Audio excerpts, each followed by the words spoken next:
your best one now in Scottsdale. You don't even live in Scottsville, No. Arizona. I live on the East Coast. And it makes you $150,000 a year. Yeah. Net. Net. Cool. So let me take. Are you going to bring the comment little thing? So let's talk about this case study. I'm going to always play devil's advocate because there's a lot of critics in the world. Of course. Okay. First one is there's this comedian I love named Sebastian. You guys, you see Zach? Sebastian's playing at Madison Square Garden. We should go see. Anyway, he says, what is wrong with people? They have Airbnb, like you want to let weird people into your house? Did you have a screening method so that you didn't wake up with a meth head with a knife over your I had a couple weirdos, so, it's not for everybody to let somebody in your own home, but... Hey, but a lot of people do it for free rent. You can do it, and you got a couple of good rooms here. No, not here. This place got 6 bedrooms and 7 baths, but that's a lot in New York, but you would not be able to pay me enough. Okay, are we getting people saying they still can't hear? Look at the YouTube. We're good. I just checked it. So. Okay. Somebody said you need a restart for sound. Is there some weird thing with YouTube not having sound? If you're having any issues on YouTube, go to Facebook or Instagram or Twitter. Okay. Somebody said we good. Yeah, we good. Abdu Dowdy. Abdu, you got the best name ever. Abdow Dowda. Abdow Dowda. Hey, on Instagram, you see this woman, this girl who has the longest name in the world? Remember that, Zach? YouTube's fine. This girl named her daughter, I think it's something like 300 names.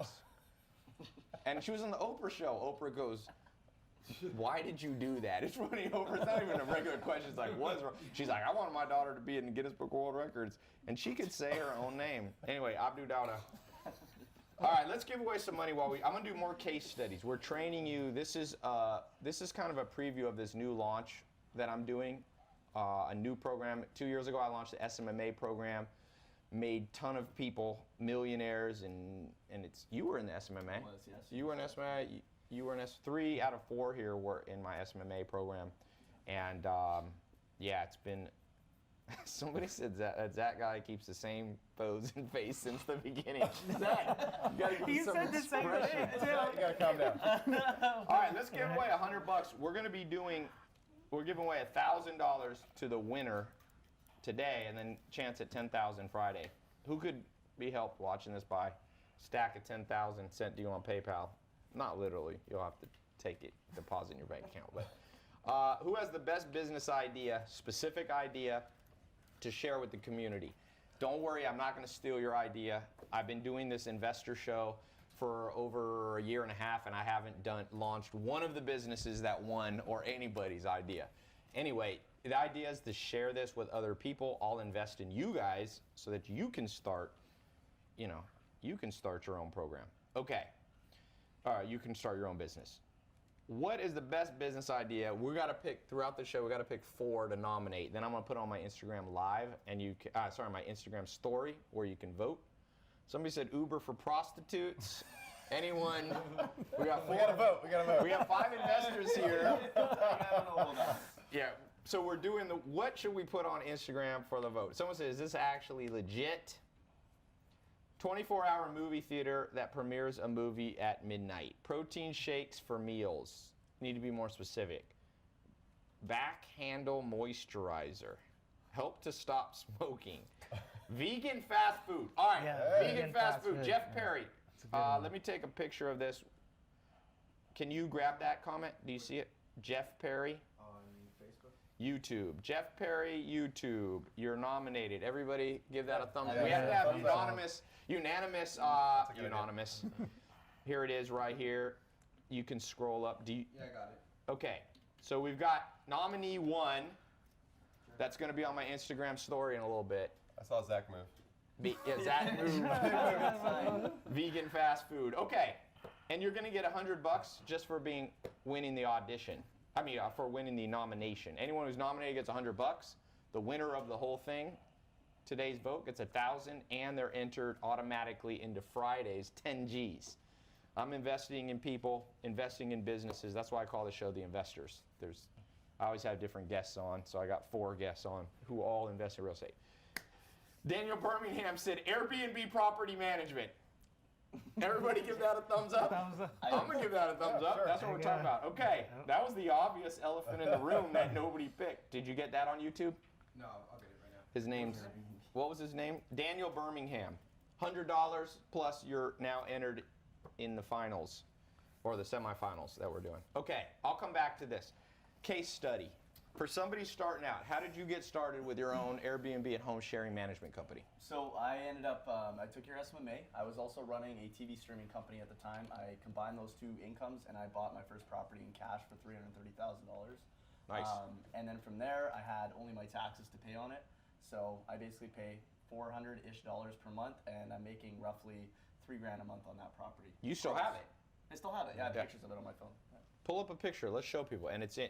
For those of you watching from around the world, he's not from the United States. This works outside. One of my top students I have another real estate investor program. First guy to have success was in Sweden. I'm lying. He made, I think, $15,000 on his first deal, and he's now making 6 figures. So this works in Sweden, works in Canada.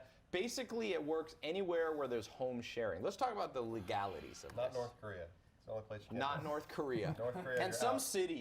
cities don't love this. Let's talk about this, Brian. What's some Yeah. cities people don't like? All right, some cities that are not super friendly for home sharing would be like San Francisco, Yep. Denver, right here in New York. Yep. It's still possible. It's just a little harder. Well, there's rules. Like if you're the owner and you're staying in the unit, then you can do home Yep. sharing, those kind of things. So But you can always move to the outskirts. well, there's some limitations, but 92% of cities in the U.S., we just hired a research firm to do this, 92% of cities in the U.S. and towns allow home sharing. So only 8% don't. And of those 8%, only half enforce. Yeah. Only half of them enforce at all. So Yep. and We're once not I- telling you to do it. But if you were, This is probably not a mortal sin if you do it. We should zoom that far view. It's a little bit too far. And it's a little too high, I think. Okay, I'll switch it. I mean, we have this angle, so I'll switch for now, but I'll switch. Yeah, because it looks like we're kind of, I would come at, it looks like our heads are viewing. Okay. Questions on this. Let's talk to Zach and Brad here. So Zach does more traditional real estate investing. What's got you excited right now? And what would you tell about your first deal? How you went from $5,000? He showed me the tax returns. $5,000 one year. Next year, 1.16, $1,100,060. How did that feel, by the way? Felt great because People don't believe you have any emotion. Zach actually has emotion. it's my first flip on flipping a house. The check came in at around $240,000. And I actually How much of that was profit? It was all net. It was all net profit. And there was actually a bonus, $34,000 in that check because I was reading a book, The Art of the Deal, and he was talking about how his developments, he sold the condos himself, so he is the listing agent. So I said, well, I was like, dang, so I really, on the back end, the realtor commissions at 6%, what if I could cut out 3%, how much would I net saving myself 3%? Came up to 34 grand. So I said, okay, well, how do I get this on the MLS and list it myself? And I found a way to do it, and I net an extra 34 grand. So, getting a huge 6-figure check like that, from going from 5, I almost cried because before that, I was just making enough money just to pay my bills and just, get food. So when I had a check like that, it was just, And you're married. How'd your wife take it? Was she a lot happier with you? yeah. Yeah, well, there was pressure though, because the thing is, not everyone really believes in you at first when you go off. And it took me 2 years to actually succeed. So there was a lot of people that were telling me, just quit, or, why don't you get a real job? Stuff like that. So it was real difficult because, she did believe in me. But it was real tough, sometimes when not everyone believes in you, and, you just have to see the people that are actually doing it, and that's what gave me the faith to keep going. So, and it paid off. It was worth it. And there's so many times I wanted to quit, but, looking back, I'm so glad I never quit. Awesome. yeah. Let's talk, Brad. First or not first, but a deal you did when you were getting started out? Because he's got a real estate agency that actually helps realtors with marketing, but you also got real estate rental Yeah. properties, I've more got traditional ones, right? More traditional. So Yeah. my business partner and I have about 60, and then we're adding probably 15 more this year. Are they all down in North Carolina? Yep. So are they homes, condos, apartments? Most of them are single family, couple of like duplexes and triplexes. So Okay. we've got a side of the building side, so we were able to build a lot of our own. Oh, nice. So we can kind of work the profit on a couple of different sides. But I think the most kind of creative, or what got me really started, was in my own home. So I was working in the marketing side with a guy who was in the mortgage industry, and I just started asking him, like, how do you buy foreclosure properties? How do you know, I wanted to buy a home because I knew home ownership, there was a lot of equity you can be made in it. So I started looking at foreclosure properties. The problem is you got to have cash to buy those foreclosure properties. Yeah. So I went to him and said, all right, how about if we do this? I'm going to find the property, I'm going to do all the work, and I'll pay you $3,000 to hold it for a day. So I went to the courthouse steps, bought it, and used his money, and then the very next day did a traditional close on 100% USDA loan. So I was able to buy I think I paid like $70,000 for that property, 100% financing, and then ended up selling for a little under 140. So that was kind of my first deal. So how much did you make on that first deal? I mean, probably at the end, about, because I had some money in it, about 40 or 50,000. Nice. And I mean, from there it was like, How did that feel? oh, it was great. Make your own 40 grand, make your own money. Yeah. Yeah. Yeah. Okay. Questions here. I need to create a SpaceX for somebody. Is that okay? So a little practical advice from investors. Don't try to have your first business be one that Elon Musk is doing. Remember, Elon Musk's first business was not SpaceX. It was not Solar City. It was not Tesla. He started, even before PayPal, he had another company. I forget what it was, but Mark Cuban, I know, Mark Cuban told me he started out in just door-to-door sales. And then he built a company, a computer company, and then he built his online radio company, and now he owns, Dallas Mavericks and Shark Tank and all that. So don't go too, I see comments sometimes and I'm like, whoa, people are going a little bit, don't get ahead of yourself. And one of the things I tell people with this home sharing thing, one of the best things to start with is either the place you live in now, if you own it, or you have the lease. If you have a lease, you need to talk to the landlord, but a lot of times you can talk them into it. Just say, hey, I've got some extra rooms, do you care?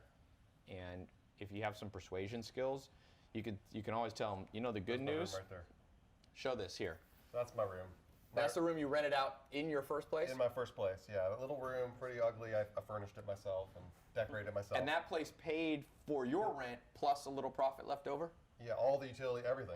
My cell phone bill, every dime I made at work went in my pocket at that point. Yep. And so then I was like, how do I expand? What's your biggest expense in life?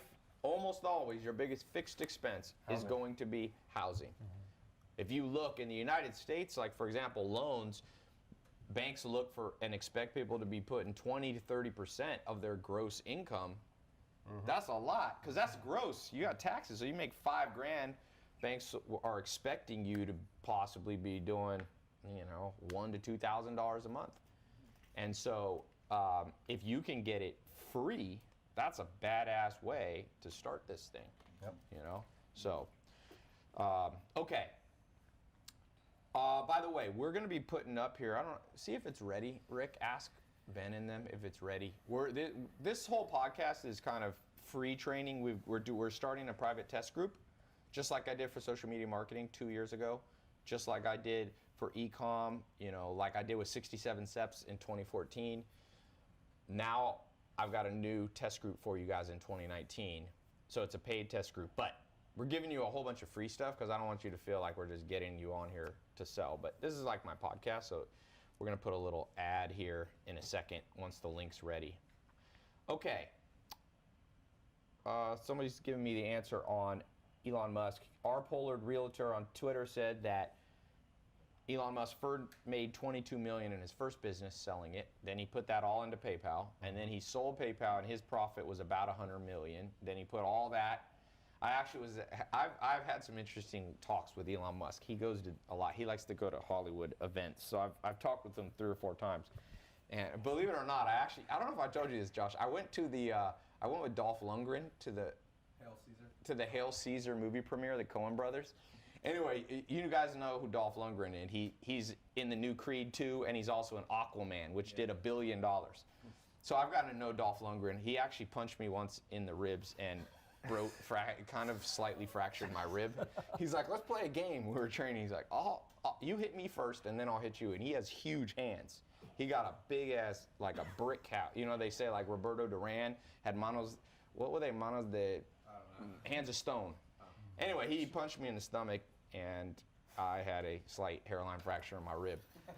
So I was at this with Dolph Lundgren. We're at the movie premiere, and he's sitting.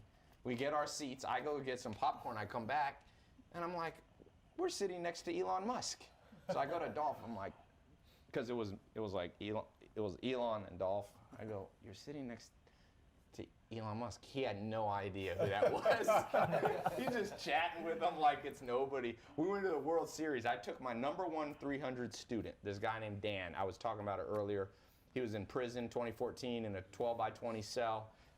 Last year he made $25 million net. He's in 3 of my programs. He's my #1 success story monetarily, if you look at dollar. Anyway, so I took him to the World Series. He's a big baseball guy. Of course, LA didn't do well, but we're sitting there. I was an hour late. I don't like baseball that much. People would kill me. We had badass seats. I got there like the 6th inning. So I go sit, and here's Dan talking to somebody. They're talking back and forth for hours before I got there, I found out. And it's the founder of Uber, the Travis guy who's worth $42 billion. So I'm like, Dan, that's the Uber guy. He's like, huh? Anyway, a great way to network with billionaires is not know who they are, because then you act normal. Yeah. Oh, you want a little networking tip? A lot of people go and start networking, and they get like very nervous. Don't get nervous. Pretend you don't know who they are. They used to say, pretend that you're looking at them naked. Although that kind of makes me more nervous. I'm still talking to Elon Musk naked. Yeah. Okay. So we've talked about 3. Okay. They want somebody here, Mr. Solo Dolo, on Twitter, says, I'm talking about his place, I presume. He wants to post it on Airbnb. Let's talk about how to do a home sharing ad, whether it be on VRBO, whether it be on your own website, if you want to have that, or Airbnb. How do you like to craft? What do you say? Yo, I need money. Come stay in a room. Well, don't be a psycho. You've probably got some good things to say on how to rank high on Airbnb, but what you say is not as important as the photos. Yeah. Yes. Because when people use the site on Airbnb, they're scrolling through like pages and pages of amazing places, and they're going to click on 1 or 2 or 3 of them and see which one they want to book. So your photo has to make them stop. Okay. And stop scrolling and say, yeah, I got to look at that Put a place. picture of a naked person on the bed. You ever see that one? Talking about this is my investor show, but Ollie G did an investor show years ago. You ever seen that one where he tried to punk Donald Trump, but he went to these VC investors and wanted to invest in his idea, the ice cream glove. You ever seen that? He's like, when you're eating ice cream, if it drips, it catches on it had a lip on it. Anyway, he's talking to this woman, VC, and she goes, but how are you going to market it? He goes, with the most powerful image known to man. And he flips up a flip chart, and it's a naked woman on a horse, a drawing. He goes, with the ice cream glove on. So you could have, So you don't use that for Airbnb, You right? want a picture of Elon Musk naked Or on your profile. Yeah. So a picture has to make them stop, okay? Because when people look at Airbnb, they don't look at every single listing. Or on VRBO, they're scrolling really fast. They're trying to pick something that looks good to them. So that cover photo has to be really excellent. Make them click. iPhone good enough? Just shoot with iPhone? No. I mean, Okay. yeah. I mean, if you know how to do photography, but I recommend you hire a professional photographer to come Okay. in, light it up properly, like we're lit here. Yep. Just like hotels do. When you see a hotel room on Travelocity or whatever, it's professionally lit. Yes. And the better you can make it look, you're basically competing with amateurs. Everybody on home sharing sites is amateurs. So if you can make your photos look amazing, even if your listing's not amazing, you'll get more bookings. You can You hire a get a lot professional more. too, right? Through Airbnb. You can hire a It used to be professional. free. Now it's about, I think it's $150. Yeah, you can hire a And professional. that's a good investment, 150 bucks. Oh yeah, Whatever. because you can make that in one night, one more It's like booking. Netflix. It's Or- the same analogy. Or just Google how to do photos. It's Yeah. not that hard. Take a photo class. Airbnb actually offers it in the app too now. Yeah, Me too. Airbnb, yeah. Yeah, it can take a while to get your photos done, but photos are extremely important. Lisa said, great advice, Ty. Well, it's actually, I can't take credit. It's their advice, but I will pass it on to them. Great advice. Great Thanks, Ty. advice. Greatest advice. People are still submitting ideas. A halal McDonald's. That's actually a good idea. Probably do well. I Halal got a or good idea for you, Ty. Over Middle East. There's Turo, so instead of Airbnb, we can start getting cars instead of homes because it's a Yep. sharing app. We can Turo start is like that. Yeah. paying these cars off. Yep. Start with one, then two, same idea, and you scale that way. We can do it with Turo. Yeah, for those of you who haven't heard, Turo is an app, and there'll be a competitor to them, but I don't know who the competitor is now. But Turo, you can go into any city instead of renting a car from Budget or Avis, you rent it directly from a person. So it's car sharing. We were talking today primarily about home sharing, but it's good. This new sharing economy is going to change the world. The largest taxi service in the world owns no cars, Uber. Yep. The largest hotel service in the world owns no buildings, Airbnb. You know, so this is the future. The largest journalistic and magazine and media company has no reporters, Facebook. Yeah. You let people, so this is a future that each of you should get into. Those of you, is the link ready? Yeah. Did they say? Okay, bring a little whiteboard around.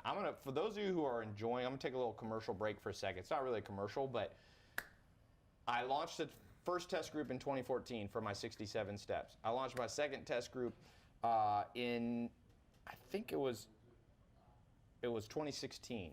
I launched, 2015 I launched my accelerator business program. It was a test group. 2016 I launched social media marketing agency, SMMA. 3 of the people here who have gone from rags to riches were in SMMA. My top 300 student who made 25 million bucks last year doing lots of stuff, but he started with an SMMA out of prison. Then I launched the e-commerce in 2017, right? So now 2019, fast forward, I'm giving you a chance if you want to get into the private test group. We're doing a couple hours of free training, but if you want to have step-by-step training, okay? Right now we have over 10 hours of training, and by the time it's all done in about a month, we're still building it, there'll be about 40 or 50 hours of training. So I recommend you get in early in these test groups. I know that sounds self-serving, but let me just tell you a true story about my test groups. I'm good at finding new angles that actually legitimately make money. I started at 19. I've been doing this a while. I started a food business with my first mentor, Joel Salton, profitable when I was 19. I've built many businesses since then. Sometimes people think I just do social media. It's not true. I didn't do social media until 2014, really. But now, when I launch these, a whole bunch of people are going to get in this program. And the more people who get in, it becomes more and more saturated. The first person who got in on day one of my social media marketing agency, Jaden Gross, I've shot a few videos on it. He never had a bank account before, 21, living in his parents' basement, or his dad's basement in Chicago. First month, he came to me, emailed me, I don't know what to do with this check. He got a $30,000 check from his first customer. They paid full year. Nice. He made $1 million gross and netted $400,000 his first year. Second year, I think last year he told me he was going to do $6 million. I'm not sure what he's doing now. He's 22 or 23. He got in early.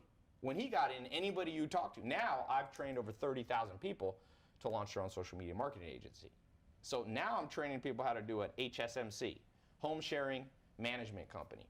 I recommend be the first person to get in this. Seriously. I know it sounds like I'm trying to sell you, but whatever. Everybody's trying to sell you everything. Mark Zuckerberg's trying to sell you to scroll through Instagram. And Jeff Bezos is trying to sell you to use Amazon to buy everything instead of going to a store. There ain't nothing wrong with selling people stuff. Elon Musk is trying to sell you to use an electric car versus a gas-powered car. The only bad thing about selling is if you're selling crap. This isn't crap. This is being taught by people who have actually made money doing it. Okay?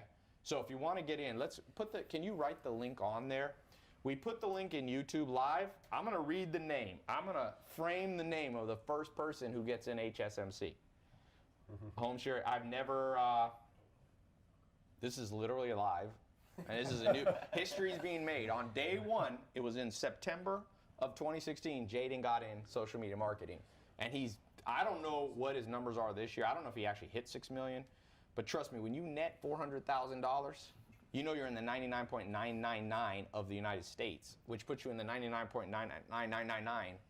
And he was only 21. He sent me a picture of his new house. He got a house in Denver, Colorado, 6,000 square foot house. My first student, here's something crazy. You know how you meet a kid that wasn't yours? You know that happens to people? Like the kid's 30 and he's like, oh, that's my dad. A year ago, my brother goes, hey, I met this guy, Dan, at some event. He goes, he's been in your program since he was in prison in 2014. So I was like, oh, introduce us. Little did I know, this dude did 25 million net after 2 years of being in my training programs.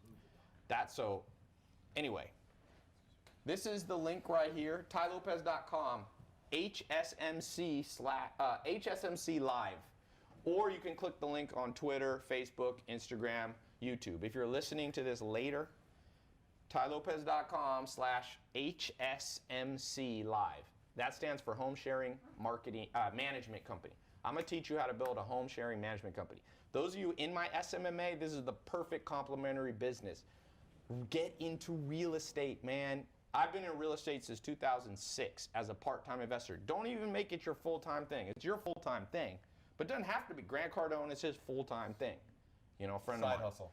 For me, I like doing online businesses, but every millionaire and billionaire I've ever met, in fact, when Mark Cuban was over at the house, I was talking to him.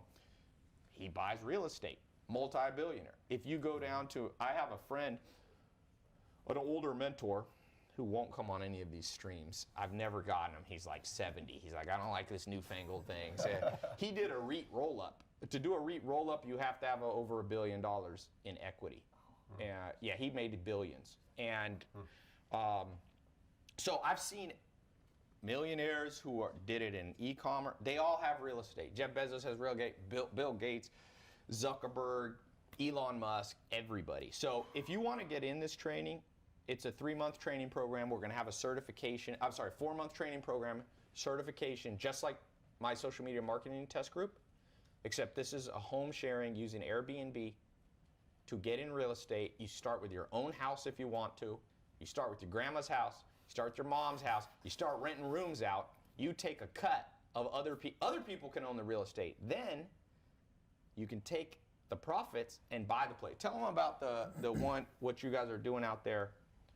You were telling me that you're using then, and you're going to pay off the properties. Oh, yeah. So what we're doing now is... Listen to this, it's crazy. You can use other people's properties, which is one way to do it, just controlling the property through a lease. But you can also acquire properties. What we're doing is we're buying the most dirt cheap property you can possibly find because the ROI is so You're buying high. it for like what, 50 or 70 So grand? I'm buying it for 40 grand, 45 grand, putting 30 into it, so we got 75 in it. But that property will make me about 30 to 36K per year, so which means I'll pay it off in 2 to 3 years. Let me stop you right Every here. 2 to 3 years, have a free house. You know how most people have a 30-year mortgage on their house. Most people pay 30 years to pay off their home. And you pay with interest to the bank, you pay almost double. You buy a $300,000 house with a bank loan 30 years, you're going to pay about 600 G's. Yeah. Okay, he's saying he's got a way to buy cheap homes, 70 grand. If you know the home sharing management company system that we're teaching, you're paying it off. Pay it off in 2 to 3 years. Only charging $97 a night, by the way, for the whole house. Yep. So that's because it's cheap neighborhood. So cheap house, pay it off in 2 to 3 years, create an income stream for life. Yep. And then do that every couple of years, or go get a bunch of them, pay them off immediately. Nothing better, because then you own the property forever. As long as you pay the insurance and the taxes, you now have something to generate you $97 Yeah. a night. Is that for one room or for the whole house? For the whole house. Because it's a But, cheap house. That's conservative. We might charge more than that, but that's the one we're renovating right now. So We one estimate. property could be making you $1,000 to $3,000 a month net. Net, yes, for life. So you get 10 properties. That's $10,000 to $30,000. Now you're not going to do this overnight. This isn't a get-rich-quick scheme. Yeah. Some of you are too impatient, but you can start. How long did it take you to start? What were you doing before, Brad? Before you got your first check at the courthouse, how much money were you making? I was working. I was actually, I think, still in college when I did that. Okay. I was just about to graduate and was just about to get a job working as a multimedia coordinator at a church, and did that for probably about 6 months. And I had my side hustle, the marketing company. And quickly after that, I was like, wait a second, I'm making more money on my side hustle than I was at my job. So I quit my job and started to kind of focus on the marketing. And then that kind of was the catalyst to get me into real estate. Yep. That's what I said. Those of you in the SMMA. All right. Let me see who's the first person to get in HSMC. So you just go to tailopez.com/HSMC live. All right. That's the link to get in. Or if you're on Facebook, Twitter, or YouTube. On Instagram, we pinned the URL there. You want to go there. Let me pull up. I got a little app now. I built my own app to see my own sales.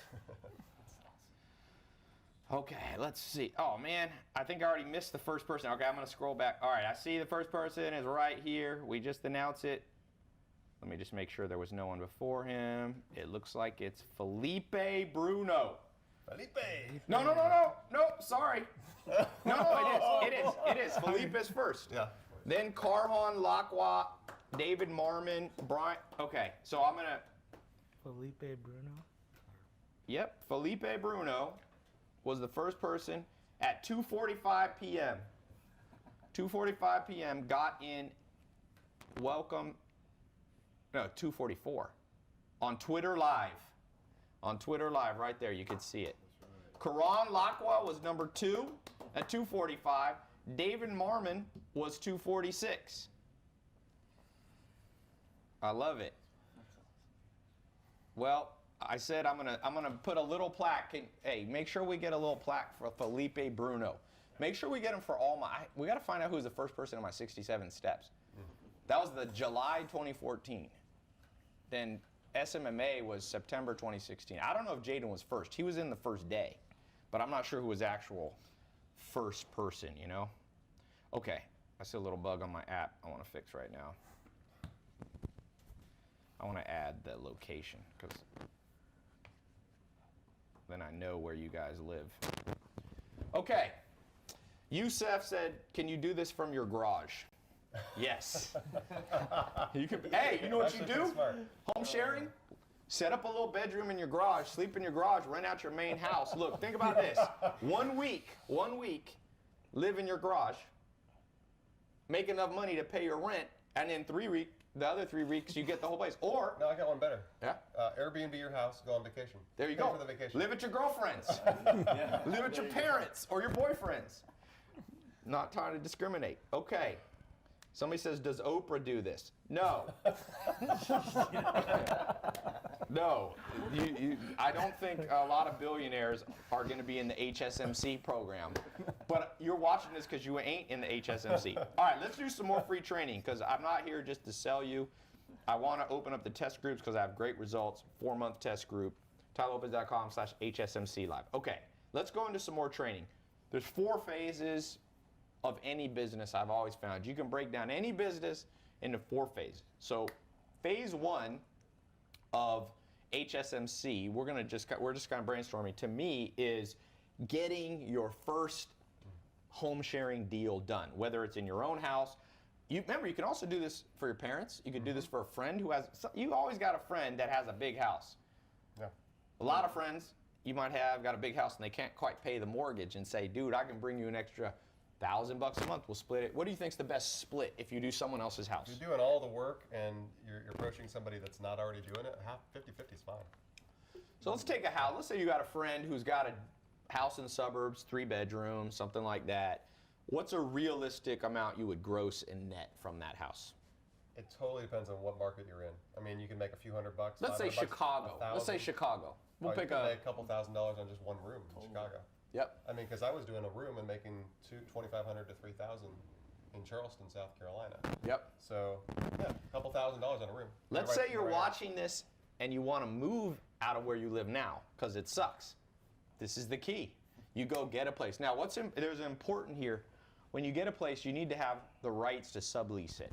You do. Yeah. Let's talk about that so that we don't want you to have any pitfalls here because If you sign a lease that said, because let's talk about your pitfall. You made this mistake, I made this huge mistake. and it cost you money. Cost me $5,000. How much do you think it cost you in that mistake?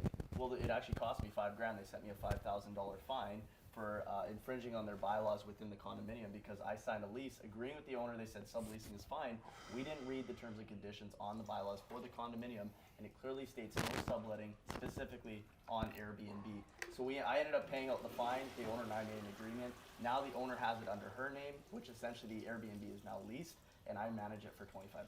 So you can just, that's why I said you set up the management company. There's a lot of money in services. Yeah. Services require the least amount of money down. I was reading an old article by my mentor, Alan Nation. When you don't have money, start with services. You can't build, you can't manufacture until you have some cash. So all those ideas that made Elon Musk money, like Tesla, that's manufacturing.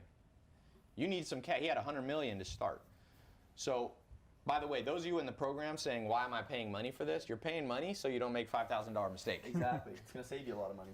So you worked at, so what do you look for in the lease? What does it need to say? Do you write your own lease and make sure it says, I allow Brian to sublease it? Okay. Keep it real simple. So you take a standard lease and you add a 1 page on the back. It's called an addendum. Yep. That addendum just says, Brian is not going to live in the property. The owner gives Brian permission to have short-term guests in the property. Yep. I always get it in writing. I never do a deal where it's not in writing exactly what I'm going to do. Don't do things in handshake, Don't do them people. verbally. Yeah. Every bad deal I've ever done was where I verbally did it. People will just outright lie. I never said that. Yeah. Like, you can't believe. Second best thing is, if you want, I'm going to give you a little ninja advice. When you have this lady or man signing it, be like, hey, I like to video all my deals. Get their permission, turn the camera on while they sign it. Yeah. So if they ever take you to court and go, I didn't sign that, I was drunk or under duress, or you'd be like, let's watch this video. I had a friend who made about $200 million. He was married to somebody short term. She signed a prenup, and then they went to court when they got divorced later. And she said, I didn't sign that, and if I did, I was under stress, and he was forcing me to sign it. And he goes, remember we videoed it? He turned it on in the courtroom, and she was laughing, telling jokes. She didn't win. So, well, some people turn the video camera on. Some people sneak around to do this. Yes. But you'd be surprised. You can tell the owner exactly what you want to do, and owners will agree to it. Yep. If you pitch it the right way. Yeah, don't be afraid to be honest. You'll lose a couple deals, but you're only losing deals that are going to be nightmares in the long run. Yeah, and we train on that in this course. Yep. In depth. Now, Brad, you've got 60 properties. You're not just doing Airbnb and things. You own a lot of these, right? Mm-hmm. What do you look for as a landlord to approve somebody? Do you how should people dress? How should they talk? Do you meet them in person? Should they have a little resume cover sheet? Like, is there anything you as a landlord look for at? The tenants? Yeah. Yeah, I mean, we have a property management company that handles a lot of that for us. But, you know, the nice thing is there are all kinds of services out there that pretty much automate a lot of that for you. I mean, and it's, especially nowadays, and it's not expensive where within moments you can see credit report and they can do that, you know, that entire thing online. But, I mean, yeah, at the end of the day, you're going to notice how somebody dresses and look at things like their credit report and all that to make sure they're a viable tenant. If you have bad credit, when you go to people, don't be afraid to just say, hey, I had a little rough run with credit. Tell people, because people have sympathy when you're upfront with them. When it looks like you're hiding stuff and lying, that's when you're going to get in big trouble. Well, at the end of the day, I mean, all I want to do is make sure that I minimize my risk. Yeah. So if someone's going to be shady about it and everything, for sure. If someone's going to, like, I just want to make money off the deal. And if I feel confident that they're going to be a good tenant, then there was one that lady who's staying at one of my homes, she had kind of a rough go at it, and I gave her first month free. And so she didn't have perfect credit. Yeah, and so it worked out. And the great thing is, like, she was super loyal and thankful, and I think she's going to be a great long-term tenant, you know, because of that. So, yeah, I mean, it's not always black and white. Yeah. Now, let's talk Zach. Zach likes to buy and flip in various strategies that are separate from HSMC. With the home sharing management company, what would you were talking about how you can buy low value properties, 40 to 50,000, fix them up a little bit. So here's a strategy for those of you who are a little more advanced watching this. What do you like to fix up when you do a fix and flip, Zach? Typically, I'm buying like hoarder houses, or we call them, collectors of items. A much nicer word. But usually, it's hoarder homes. Like when you go, like on my Twitter homes? Hoarder. Oh, hoarder. Yeah. I thought he said Twitter homes. We turn them into like Twitter homes because the people who move in probably work at Twitter. Because I'm in Silicon Valley. But yeah, hoarder homes. So like pretty much homes that you go and you could hardly even walk through. Like the last house I bought in Sunnyvale, I like literally like 75% of the homes I buy, I haven't been in at least one house inside. I have one room inside the house because when we go to open the door, it's just so full of stuff that all I do is just like stick my phone and my camera in there and record it because there's stuff like. So that's your ideal property, a hoarder home. Yeah, hoarder. Because they haven't destroyed it, but they're obviously what? It's just so full of stuff and outdated that they feel like, it's going to cost $1 million to fix this thing up. So plus, when they go to show it to other people, no one wants to buy it. Yeah. Yeah. You want to buy from unsophisticated sellers, by the way.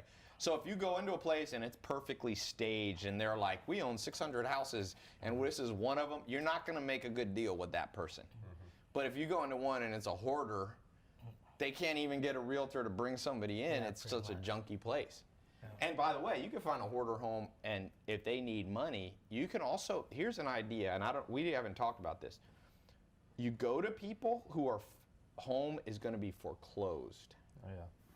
And you say, why is your home going to be foreclosed? Oh, you short $1,000, $2,000 every month. It might be a nice house. You could present to them, hey, I have my own HSMC, my own home sharing management company. I'll bring people to your property and we'll split the money 50-50. And if we do it right, we'll make you an extra $2 or $3 grand a month. You've got a high-end property in Scottsdale that nets you $150,000. So if you were splitting that, that's $75,000 a year, $6 grand a month you could give them. You could keep people out of foreclosure. You'd be surprised how many people won't do it for themselves. They just won't do it, and they have this house sitting there. They got a second home. They got a vacation home, and you can approach them and say, "Let me list that thing." This is a gold mine. This is a free podcast, my free show, my investor show, and if you listen to 1/10 of what we're talking about and put this in action, you're going to be my next success story, just like I've had in every one of my test groups. Let's talk about marketing properties, because this is something all of you have skill in. Yeah. How do you rank on Airbnb? Now listen closely, because this is ninja stuff we're about to give you. How do you rank on Airbnb so that your property shows up? Because you can't do regular SEO optimization stuff. You can't. I mean, we have both organic, which means you're not paying for your ranking to go up. So if you're not familiar with SEO, it's just search engine optimization. If we look at Google and we look something up, you're going to understand that you have certain websites that show up on page 1. You're never looking at page 2. The same fundamentals go for Airbnb. So there's little things like you can, like Brian was saying, disruptive pattern behavior. If you have a really good picture, when you're going through Netflix, if I use that as an analogy, you can see that certain titles, even if it's a good movie, if the cover doesn't look good, you're typically not clicking on it. And it's the same thing with Airbnbs. They're not going to read the reviews, which also is a main selling point. Airbnb, just like Instagram as well, likes to focus on giving people credibility when you're using their platform more. If they notice you're getting more bookings, they're going to also reward you with that. If you respond to your reviews and say thank you for staying, I'll give you 20% off your next stay if you're ever in town again. That's also something that they're going to give you brownie points for. So then when you start to grow your Airbnb, you can start focusing on, let's just say you have 10 plus properties. Maybe they're smaller properties. Or maybe you have a big property, like you're saying, Brian, a luxury mansion, apartment, or a massive home. You can essentially build a separate website. And this separate website, you can install Facebook pixels, you can run Google Analytics, Google AdWords on it, and you can retarget anybody who's visited that website using Facebook ads to target anybody that's come to your city to visit or be. So having this separate website, since Airbnb has your listing on there, you can't install any of these pixels. You can't do any advanced things, and a pixel just allows you to track all the data that if you throw a Facebook ad up, maybe you run $3 to $5 a day, super cheap.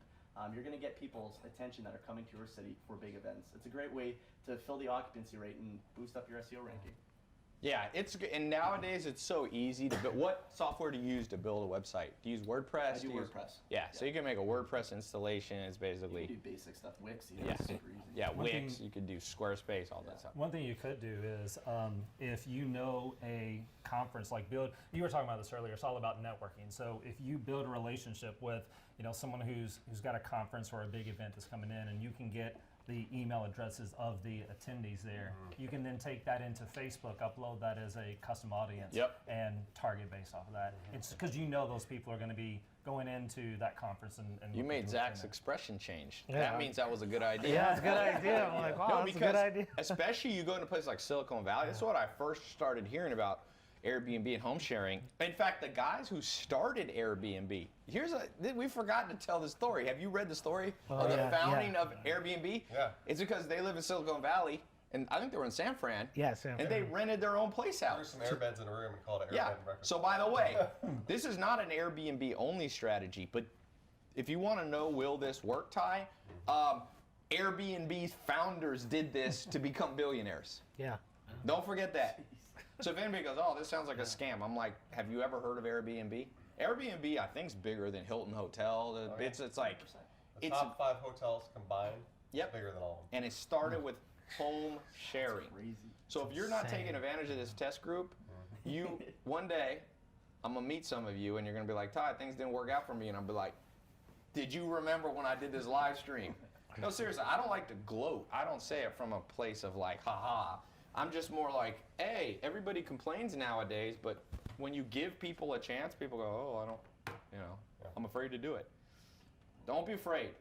Be afraid of only one thing in life, and that is living a crappy life. That should be when you wake up in the middle of the night, it should not be like, oh, I launched a business. Will I be able to pay my bills this month? It should be, am I going to live a good life or a crappy life? And most people wake up thinking they have financial security, and then economy changes, jobs gone, and then you got nothing. When you go through the traditional system, which is high school, maybe college, maybe graduate degree, what you basically come out with is a hyper-focused skill set, right? Let's say you get a degree in, I don't know, accounting. That's great. You go, you're an accountant. So you can make money if the economy is looking for more accountants, if you don't burn out in that field. We're teaching you a skill that's so broad-based that, let's just say you get sick of what you're doing now. You get sick of where you live. You could go move to Sweden and do this in Sweden. You could. Home sharing is in how many countries is Airbnb and VRBO in now? 191 countries for Airbnb. So you want to travel the world, or you just want to move out of your little town, or maybe you live in a crappy area, or maybe you still live at home. We are giving this to you free right now. You know what one of my students did? I'm going to throw this in there. Yep. He found a Airstream trailer, one of those chrome trailers sitting in somebody's driveway. Yep. Said, how much would it cost to rent that? I said, $200. Turn around, put it on Airbnb, is making about $2,500 to $3,000 on it. So that doesn't even own it. Yep. It's someone else's Yeah, trailer. you find all these old people that got these Winnebagos, Yeah. and say, because if you go on Airbnb now, they're like unconventional tents. Oh, yeah. I saw one Yurts. if you want yurts. Trios, isn't it? School buses. That's know all what a one. You yurt can is? stay in a School school bus. bus. Yeah, yurt is like They had you an get out igloo in New York a few years ago. I saw just a lot. People have. just the lot. Tents, Or, tents. like you can park your. Park your tent. Yeah. Hey, In my you got. yard. Or a So boat. here. The Really? boats are big down in. Remember, you don't have to own the lot. Listen to what I'm saying. You find somebody who has a lot, and you say, can I put this up for tents? I'll split the money. I'll do the marketing. I'll manage the people. I'll show up and make sure they don't destroy the place. In exchange, you get a contract. Make sure you get a contract. And we've been recording on how to form your own LLC, by the way. We're talking on that. Very important pro tip. If you already have your own company, or you don't have a company, don't use the existing company, and don't use your own personal name.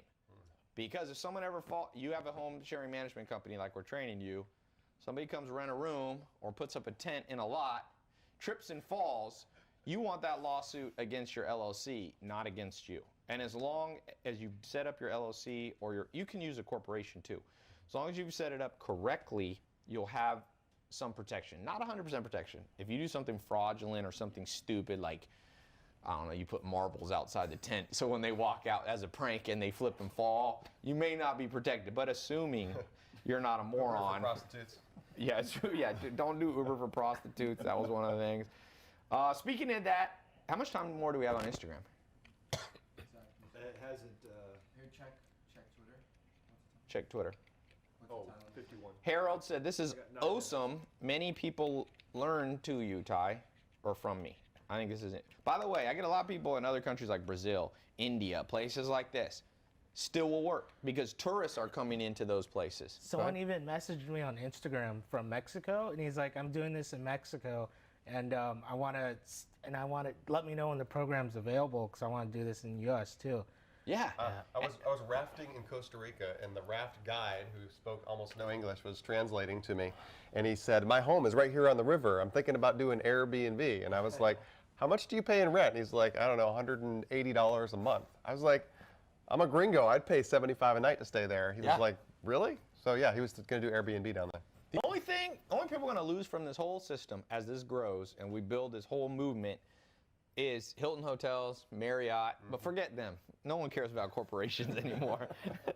All right, let's pick 2 more nominees because I'm going to go over to my Instagram story. We're going to keep recording here. We're recording like a couple hours of free content for people listening later or people watching. If you can't afford to get in the private test group, we're doing this for you. So we're helping people who can't afford. For those of you who can pay a little bit of money, we've got a private training group. It's a 4-month certification program, how to build your own home sharing management company. So let's pick, who's got an idea? It can be any idea that exists. It must be very specific. I got a hair salon for men to keep balding men from shaving streaks into their hair. So anything, to help out balding men. Zach wants to help. That's very specific.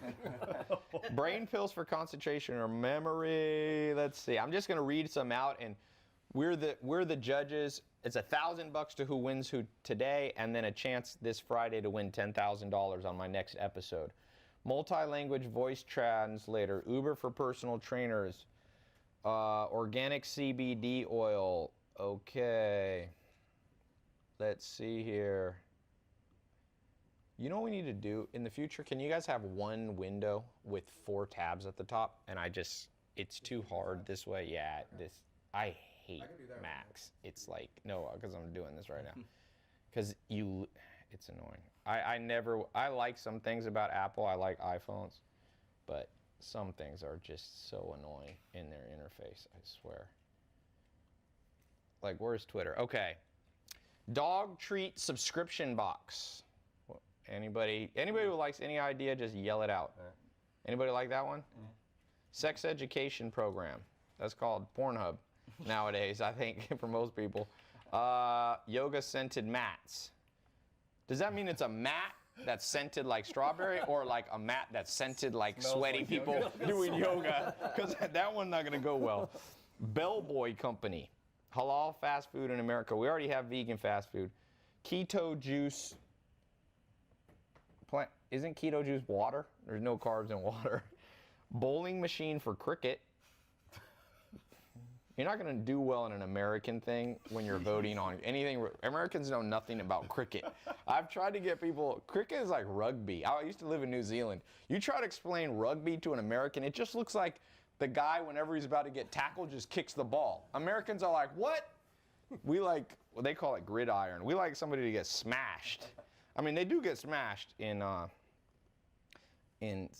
rugby, but when I was in New Zealand, Zach, this is what the New Zealanders say about American football players. They go, these guys are wimpy because they have to wear pads and a helmet. And I go, no, they're so big. If they didn't wear, if you've ever met a pro football player, the last word out of your mouth would be wimpy.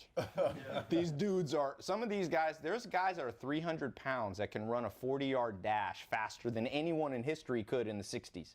Wow. You get hit. Getting hit by one player in the NFL is equivalent to running headfirst into a garage door 30 times. Yeah, Zach said they did some scientific thing. Getting hit by a football player once, a big lineman, is like running into a garage door 30 times in a row. Without a helmet. Without a helmet, yeah.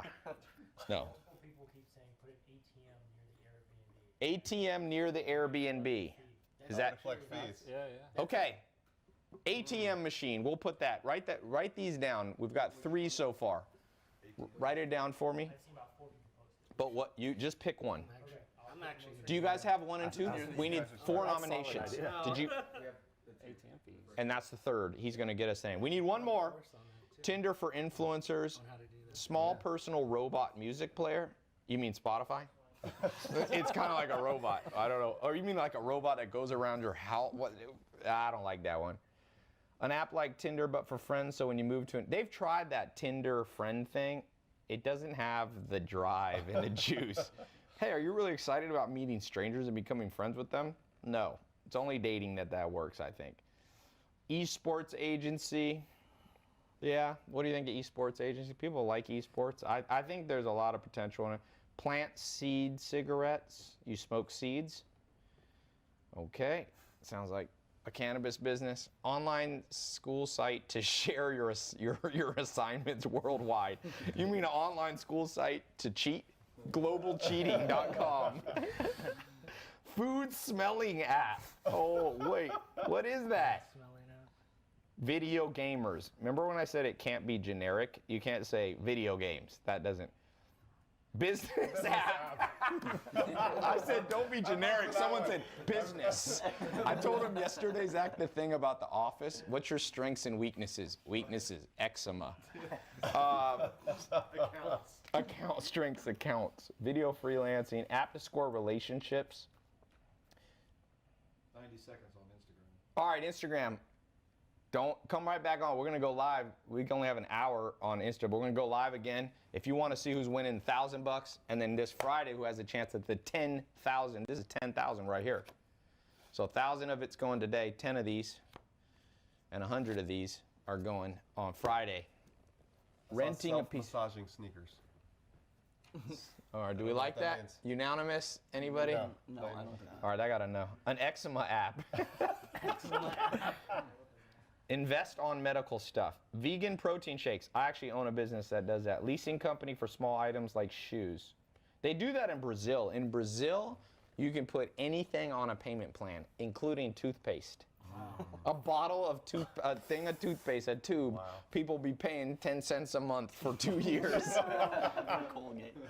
Yeah, it's bizarre. Boob rating app. Remember that whatever happened to Hot or Not? Instagram? Yeah, boob rating app. That's called Instagram right there. And the votes are the rating. Digital glasses. Snapchat tried that and lost their shirt on it. Finding local investors. Okay, it has to be a business idea. You can't just use a verb. Breathing. Automatic multiple. Somebody's really stuck on language translation. Google does have a badass Google translator. I guess you could have a condom machines on universities. Do they have? They have those, right? In bathrooms? Even bars, too. Yeah. They even have those In at bars? Yeah. On Computer campus. peripheral selling machine. Did you get that third one? Okay, I'm gonna post right now on my Insta story. Go vote right now. I'm gonna post right now on my Insta story the first two. What were the first two? Oh shoot. We got 7,500 people live on Instagram. Yeah. There's a lot of people watch this show. We're probably gonna get like 100,000 That's a people. lot. I did my first episode, got 500,000 people. Shark Tank only gets like 1 or 2 million back then. I don't know what Shark Tank gets now. We're not competing with Shark Tank, Mark. I know a few of the Shark Tank got Damon John and all. We're not competing with you. This is just a little social media show. It's different. All right, you got a chance to vote. Who's going to get the $1,000? Who's got the best business idea? Which of these business ideas should I invest in? There's 2. Whoever, I'm going to post 4, but let's vote on the first 2. Which of these ideas do you like most? Okay, can you put this in on my phone real quick here? Just do it right there. Just put, you know how to do a poll? Yes. Zach, let Zach do it actually. Okay. Let's go back to do some training. We're going to start the first round of votes on 2, and we'll do another 2. We'll announce who wins $1,000. Okay. Phase 1, first property. We talked about that. Start with your home or a friend of a friend's home. Start with an RV. Start with a lot. If you already own some real estate, start with that. Phase 2, let's talk about scaling this thing. Let's talk about scaling real estate. All 5 of us have scaled real estate. I do it more in raw land development. This year I bought about, I think I just closed 680 acres total land. So it's a lot of land. It's like 1 mile square. Not all in one place. in multiple areas. I'm working on doing some building homes, things like that. You've scaled from making $5,000 your first year, 1.1 million. You've scaled, you've got 60 properties. You've scaled, you've got now scaling up into the $1 million Scottsdale market. He went to the bathroom, but he's scaled up too. So what does it take to just go from one property? What's the pitfalls you've seen in your own kind of game where all of a sudden it gets too complicated? And it's great, you're making 1 or 2,000 with one property, but when you have like 2 or 3 or 4 or 5, you start not being able to manage your time. When do you hire an assistant? Like, what do you do to scale this thing? Running your own hotel, it's kind of like a distributed hotel. So you got to have a front desk. Okay. Because all these guests are going to be reaching out to you all the time, asking for have Wait, questions. hold on one second. Airbnb business? That's not that descriptive. Okay, I got to reshoot this. Let me delete this. I thought it was. It was just like basically. But Airbnb business just sounds like Airbnb property management business, it has to say. Okay, let me shoot this again, sorry. Okay, I'm giving away money, $1,000 today, plus 10,000 chance. This is my investor show, we're live right here, but we're doing the poll on my Insta story. Vote, which of these 2 ideas that 2 of my followers had, which of them should I invest in? Okay, let me, come here for a second, so you talk for a second, I'm gonna go. Tell them about scaling. All right, so when you scale, you're going to be basically, 1 or 2 listings is no big deal. It's easy to do. But once you start getting a whole bunch of listings, you're basically running a hotel. You've got all these guests coming and going. So imagine, you've got dozens of guests checking in, checking out every single day. Somebody's got to respond to those guests. Somebody's got to get the properties cleaned. This is a thing. Well, you could run it all yourself, or you can outsource all of it. Because I didn't want to start my business to be a hotel manager, essentially. So what I started doing was finding ways that I could start outsourcing every aspect of the day-to-day business. So you can do that by outsourcing either through VAs, virtual assistants, or you can actually hire services now that will manage all of your B&Bs. So when you get to a certain level, not in the very beginning, when you get to a certain level, then you're going to outsource managing your listings.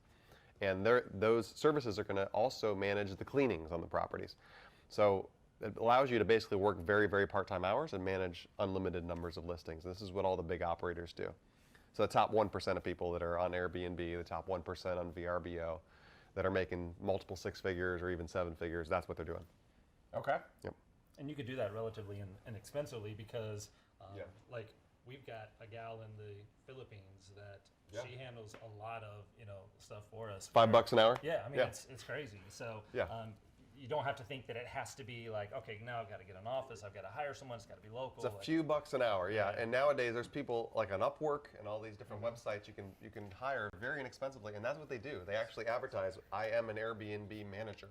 And you hire them at $5 an hour to kind of watch your account. And so you're bringing in, I don't know, 10 grand a month, and you're paying out a few hundred for somebody to manage it all, and that's how you do it. Yeah, that's great. And we have, for different parts of my businesses, I use offshore stuff. Yep. I have a lot of employees in the United States, but I've had an office in China for years doing tech. Guys, in fact, the best programmers I've ever found, I've never met.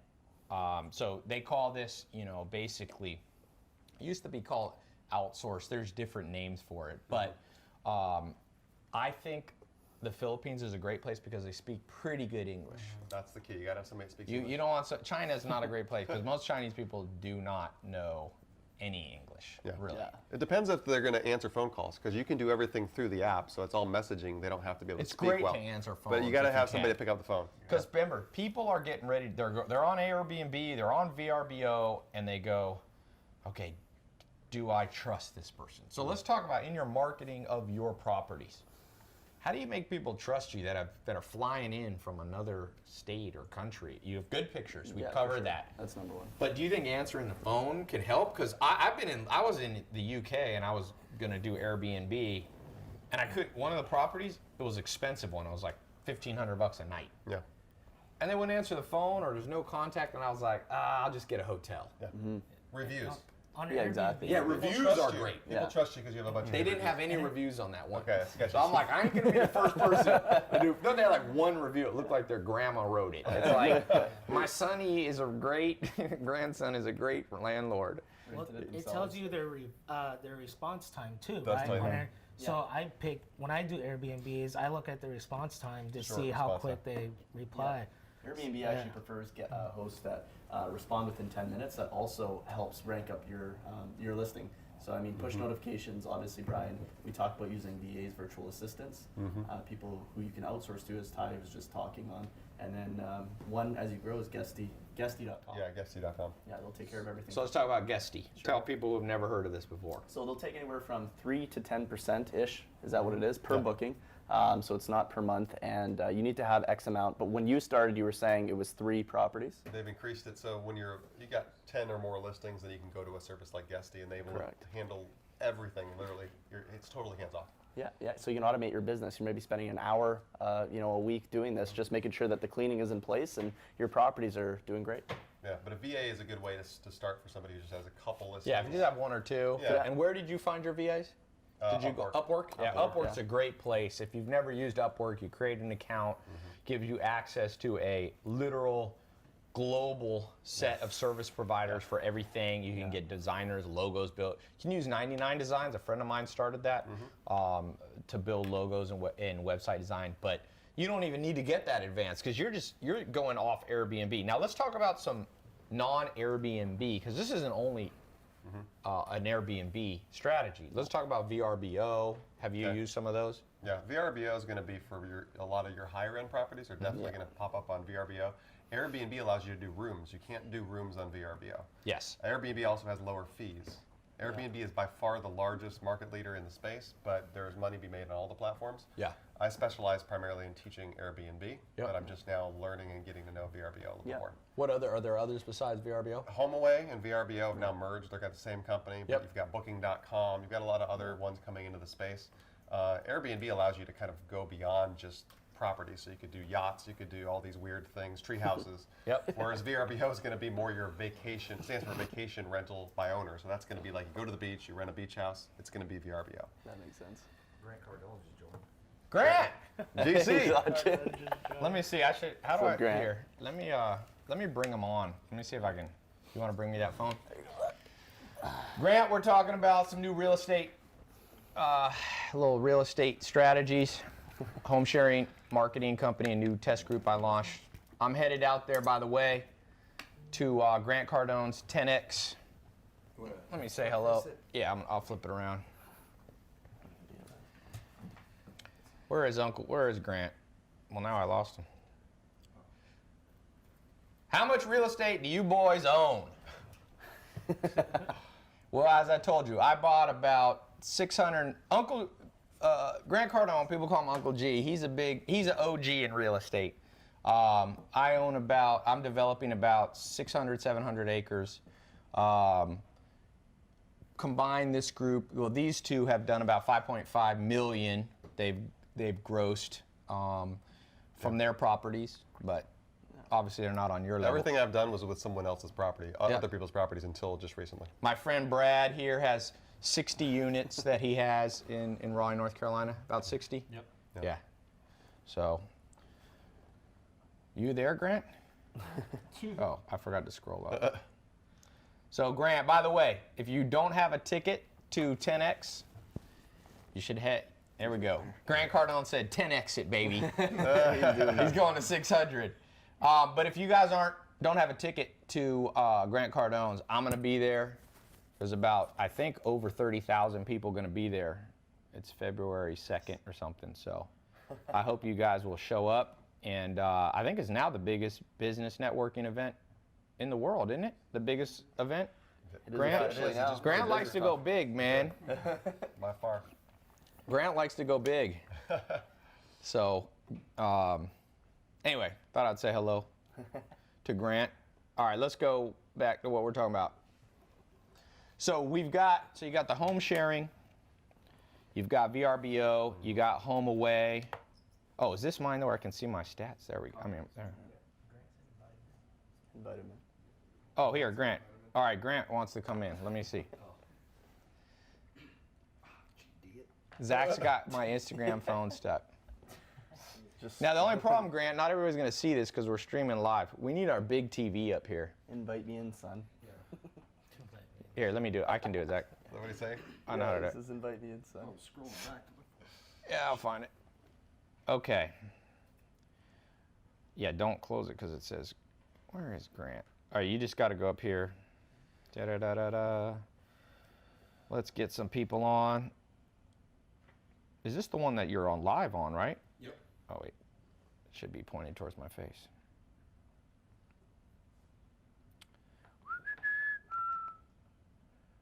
There he is. Grant, you down in Florida? Where are you? Go live with... You guys see Grant? Oh, there he is. Grant. There we go.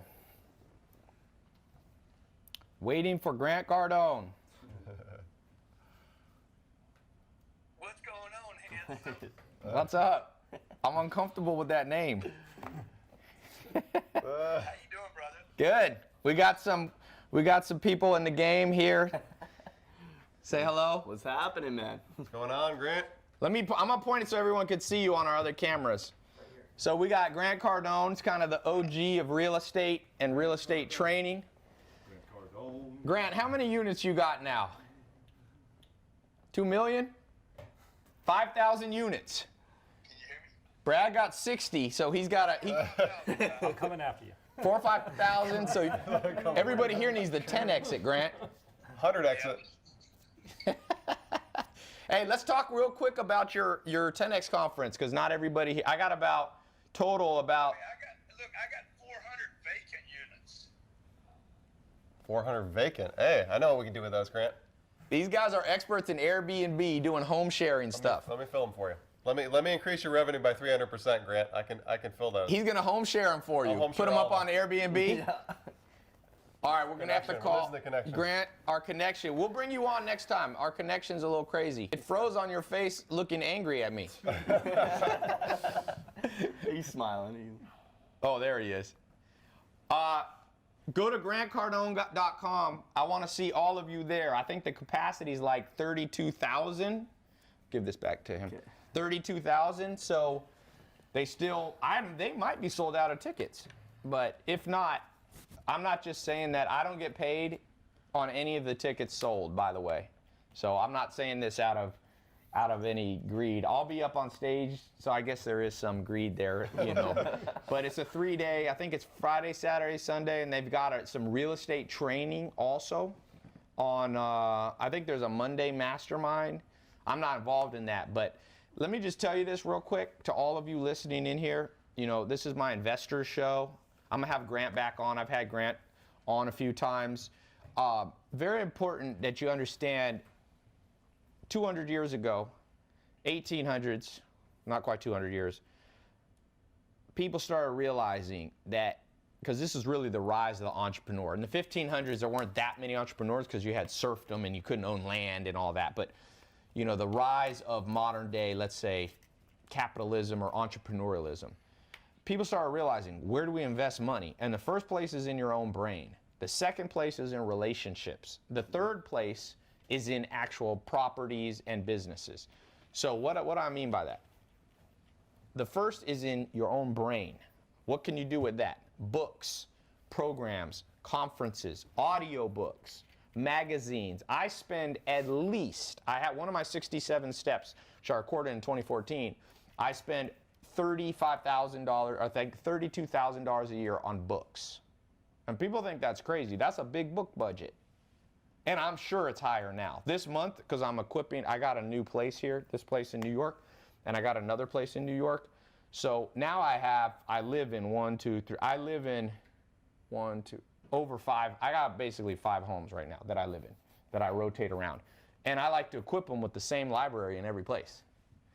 And my library to fill up, it costs me probably like 10 grand, 5 to 10 grand. So Jacob knows, he's been right there buying $1,000 worth of book one day on Amazon, 1,000. I haven't even filled up this library. So That's what I mean by investing in your brain. These programs, SMMA, Grant Cardone has his Grant Cardone University, conferences, I do conferences, all these people, there's lots of people doing it. Go to as many as you can, okay? The second thing, invest in relationships. What I mean by that is like, here's 4 people, 4 of us, right? 4 of them that I've flown in, not just to teach in the program, but also so I can build relationships with people, because no matter how smart you think you are, Zach knows something I don't know. Brad knows something I don't know. Brian knows something. Brady. Everybody, you never get to a place, especially in business, but making money. There's too many things to be good at. I've never met somebody. In fact, Warren Buffett, who's the best businessman in the world by far, ever probably,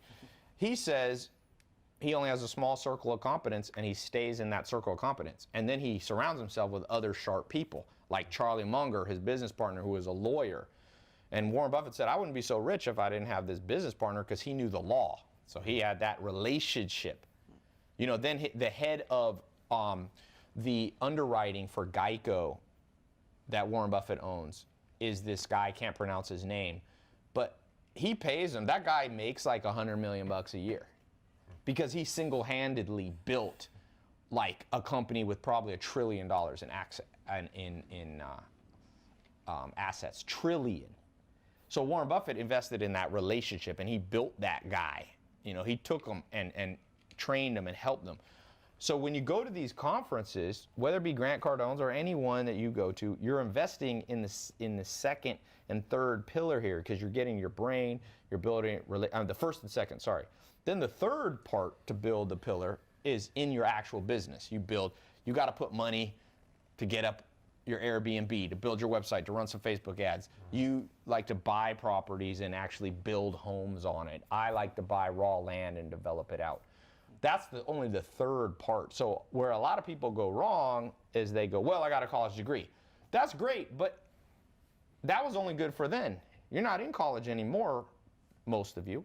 So you can't be 30 and go, well, I got a college degree back 8 years ago. 8 years ago, the world wasn't even the same place. 8 years ago, Sears was still in business. So was Toys R Us. 8 years ago, Kodak was still a company. Now it's bankrupt and replaced by Instagram. 8 years ago only. 8 years ago is 2011. I mean, 10 years ago, MySpace was still around. 20 years ago, people were laughing at Jeff Bezos with Amazon. So if you went to college 20 years ago, you learned in that paradigm of thought. That ain't going to get you anywhere. And as Warren Buffett says, what made him money in 1977 didn't make him money in 1978. And what made him money in 2017 didn't make him money in 2018, and so forth. It's still, you can have some money, but he's saying be a lifelong learner. So you guys got to be a lifelong learner, a lifelong networker, and then that'll bring you the money to start investing in properties. By the way, you guys want to know, well, okay, let's do a little wager. Which one do you think's winning on my Instagram story? What were the 2 again? The 2 right now, we're going to do one more semifinal, was, actually, I think we're just going to do these 2 for today. It gets too complicated. So which one? I'm going to announce the $1,000 winner. You get 10 of these. Not 10 of the stacks, but you get $1,000. What's your, drum roll please, Zach. You ever seen that? Look up a sound effect. Yeah, do your sound effect. No, Zach has a sound effect. He always does fart noises and all this stuff. We gotta get Zach moving, so. Yeah, Zach. Giving away money, I see that. Don't look. Nobody can look. If you haven't voted, go to my Instagram story. It's at Tai Lopez. Follow me. You'll see my story.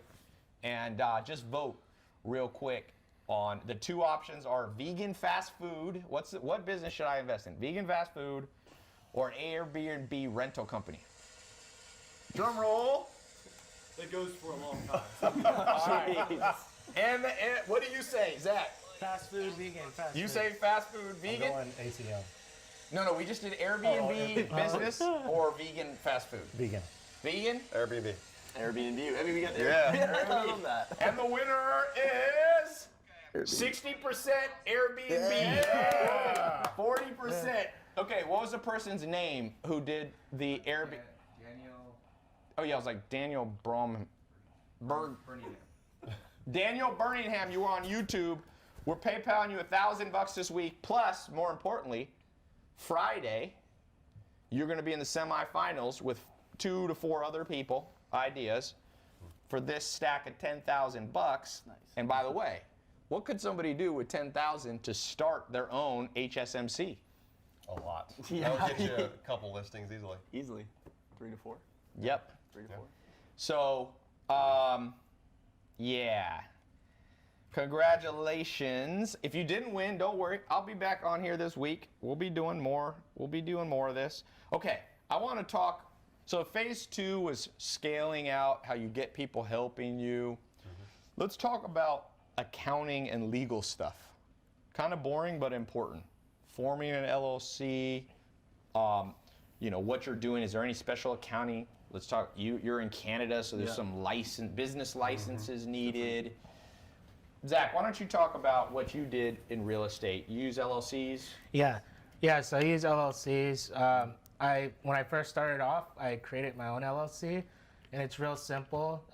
You pretty much just need about 3 or 4 things. You need an EIN number, which is pretty much a social security number for your business. So a lot of people don't understand that when you create an LLC, it's almost like creating like a person.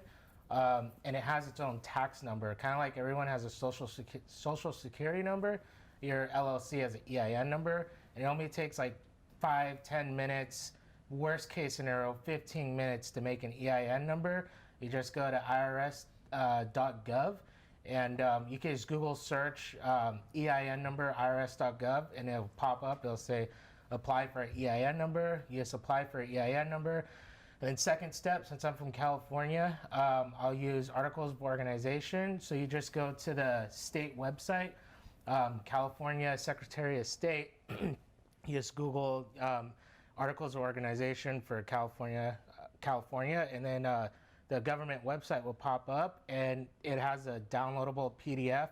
That only takes like 10 minutes. You just download the PDF, and then you just answer like 10 questions. And then you send the Secretary of State that paper filled out with the check. And then within maybe like, worst case scenario, let's say 30 days, they send that same letter back to you with the stamp. So now you have your Articles of Organization. In the meantime, when you're waiting for that to come back, you could just create an operating agreement. And create an operating agreement shouldn't be more than like $20. You can use like LegalZoom.com. And when you go on LegalZoom, they give you a bunch of options, and you just click create operating agreement. And it's very, it's very generic, but just to get things started, you can do that. So it shouldn't cost more than like $100 to create an LLC.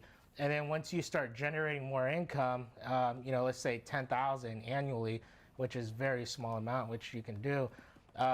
Once you start doing that, then you can have an attorney create a new operating agreement for you. And that's pretty much the only thing you're going to need is pretty much a new operating agreement. So it's you could start up your own LLC with under $100, and it should only take maybe an hour of your time. And let me give a little disclaimer here. That's for California, what's worked for Zach. The best thing you can kind of use his basic template, but talk to a lawyer. Here's the deal.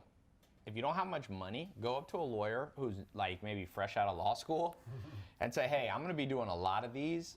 If you do the first one for me for like cheap or even free, just a quick LLC and help me get the operating agreement, I'll do all my deals with you for the next year. And so if you don't have much money, a lot of lawyers, especially if you find somebody who knows, it's so easy for them to do. They'll give you a template that you may want to modify the operating agreement just a little bit. That's a great way. So you can also use LegalZoom. There's a few companies that are out there that'll help you. Someone said, Tai, should I trademark my business before I put it on Facebook? Differing opinions. Here's the thing about trademark. A lot of times you can't get a trademark till you're in commerce. So meaning if you don't put it on Facebook or YouTube or somewhere, you can't get the trademark because they're like, you're not even using it. So usually, but not always, depending on what you're trying, if you're trying to trademark something bizarre like underwater basket weaving services or something, you might be able to trademark that or so. Actually, that's not a good example, but a weird word like bong de dong long long sa song or something, you might be able to get that trademark because they're like, nobody's ever used this. But if you're trying to trademark something that potentially multiple people might have used it and you've never put it up for business, that's a tougher place. So here's the deal. This is controversial, I'm about to say. Name one big current company now that's had something stolen from them. Like, for example, Mark Zuckerberg. He stole from Tom, let's say. I know Tom is a friend of mine, MySpace Tom. But there's nothing Tom could do about it because he made Facebook different enough. And we live in a non-monopolistic law country, antitrust. You can't say nobody else can ever make a social network. But Tom couldn't be that mad because Friendster was before him. And before Friendster was, you know, AOL chat rooms and all. So don't worry so much about people stealing your idea. Look, people are naming all these ideas right now. You think I'm going to steal them all? Or any of them? You think I'm going to go, oh, vegan restaurant? I mean, maybe, but do you think that person's saying, do you think nobody's ever thought of vegan fast food? By the way, there is vegan fast food in New York. There's a place by Union Square I used to go to. It's a Dutch company. They have franchises. It's fast food. It's like Chipotle for vegan. You walk, it's so good. No, not, and Veggie Grill is a franchise. So enough with the people. The only thing you want to get patents on is like chemical compounds and stuff. You know, so stop with that. People will look for any excuse to be afraid. You know, let's talk for a second on. Let me put this link back up. Who else is getting in the private test group? We're going to go for about another hour training. Let me name off some of the more people who have gotten in the group. First person to get in. What was his name? The first person to get in. Stand by. We saved. Let me scroll down to this person's name. Felipe Bruno. Alejandro Hernandez, welcome to the group. Ricardo Lorido, welcome to the group. Wow, that's a name. Jocko van der Merwe, welcome to the group. Christopher Soderberg, well, I bet you this Jocko one is either South African or Dutch. This stuff works in 191 countries. They have Airbnb. Yeah. There's only, I think, 199. What is it? Micronesia doesn't have it or something? If you're tuning in from North Korea, you're out of luck. Yeah, or Antarctica. I think Syria's out. Yeah, Syria's out. Probably Chechnya or something like that. But I wonder if it's available in Russia. Yeah, it's in Russia. I mean, it's not doing so well in China. There's a competitor in China that's kind of doing Chinese version. Do you know the competitor's name? I don't know the name of it, but it's hard to crack by U.S. companies. Yeah, don't go into China as your first thing. Okay, let's do some more practical stuff. Let's talk more about, so you take pictures of the property. What else do you need to do to get it up on a website? You got to of course, stage it. Well, now they have the A+ Airbnb rating. So the Okay. A+ is where they want hotel-like quality and as well as exceptional hosts. Everything from the art on the wall to the rug on the floor, they want it to be in tip-top shape. So these are people typically coming from like the Ritz-Carlton, trying Airbnb, and now you're essentially boosted up in your SEO ranking as well. Huh, so you get the ranking. How do they certify you as A+? An actual person comes in and they base you on a 100-point criteria. Huh. They grade you, Yeah. yeah. And then you get their stamp of approval. So all of you living in like a junky room, you don't try for the Airbnb A+ system. Yeah. You're not going to get that. But No. but You can stage a property to look better than it is. Of course. The property doesn't even have to be fancy. If you can outstage a similar property that's the same kind of, you know, same unit in the same building or whatever, same kind of house.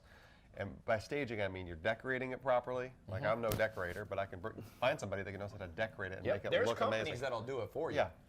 Or, Yeah, or totally. even the guys who flip houses, you know, after their home is all renovated, your house is already in tip-top shape. You just got to put in some good furnishing, and now you got. I mean, that's a quick, fast-track A+ right there. Yeah. Yeah. Superhost as well. Talk about what a superhost is. So Superhost, you essentially, well, Airbnb has, and correct me if I'm wrong, Brian, they say you cannot cancel at all during the year. But if you have instant booking on, now there's a small disclaimer saying you can cancel up to 3 times a year, only if instant booking is on. You also need a 90% communication rate. You need over 10 trips reviewed, and they have to be over 80%. 5-star reviews over the last 3 months. So every quarter they do a new review. A Superhost is like an Instagram verification badge. Once you have it on there, you're trusted, and people don't question you as much. You're also on the front page. Do you try to get instant book on your stuff? Yes, because when you search for a listing on Airbnb, you can say I only want to stay with Superhost and I only want to stay with people that have Instabook. So if you're not Instabook, then you won't get showed up You in those lose listings. those. Yeah. So yeah, you want to try to aim for both of those if possible. Yeah. Yeah. For sure. Yep. I like that. And what's your take on one night stays? I love one-night stays.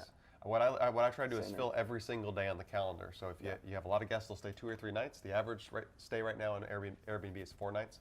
That's actually increasing.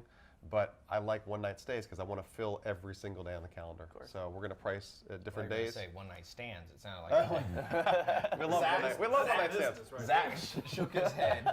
One-night stays. Oh, really? For That's what you. Airbnbs. Yeah, Zach, that'd be a great business. You want to operate a place where people come in like they used to do in the 50s, hourly hotels. That's disgusting.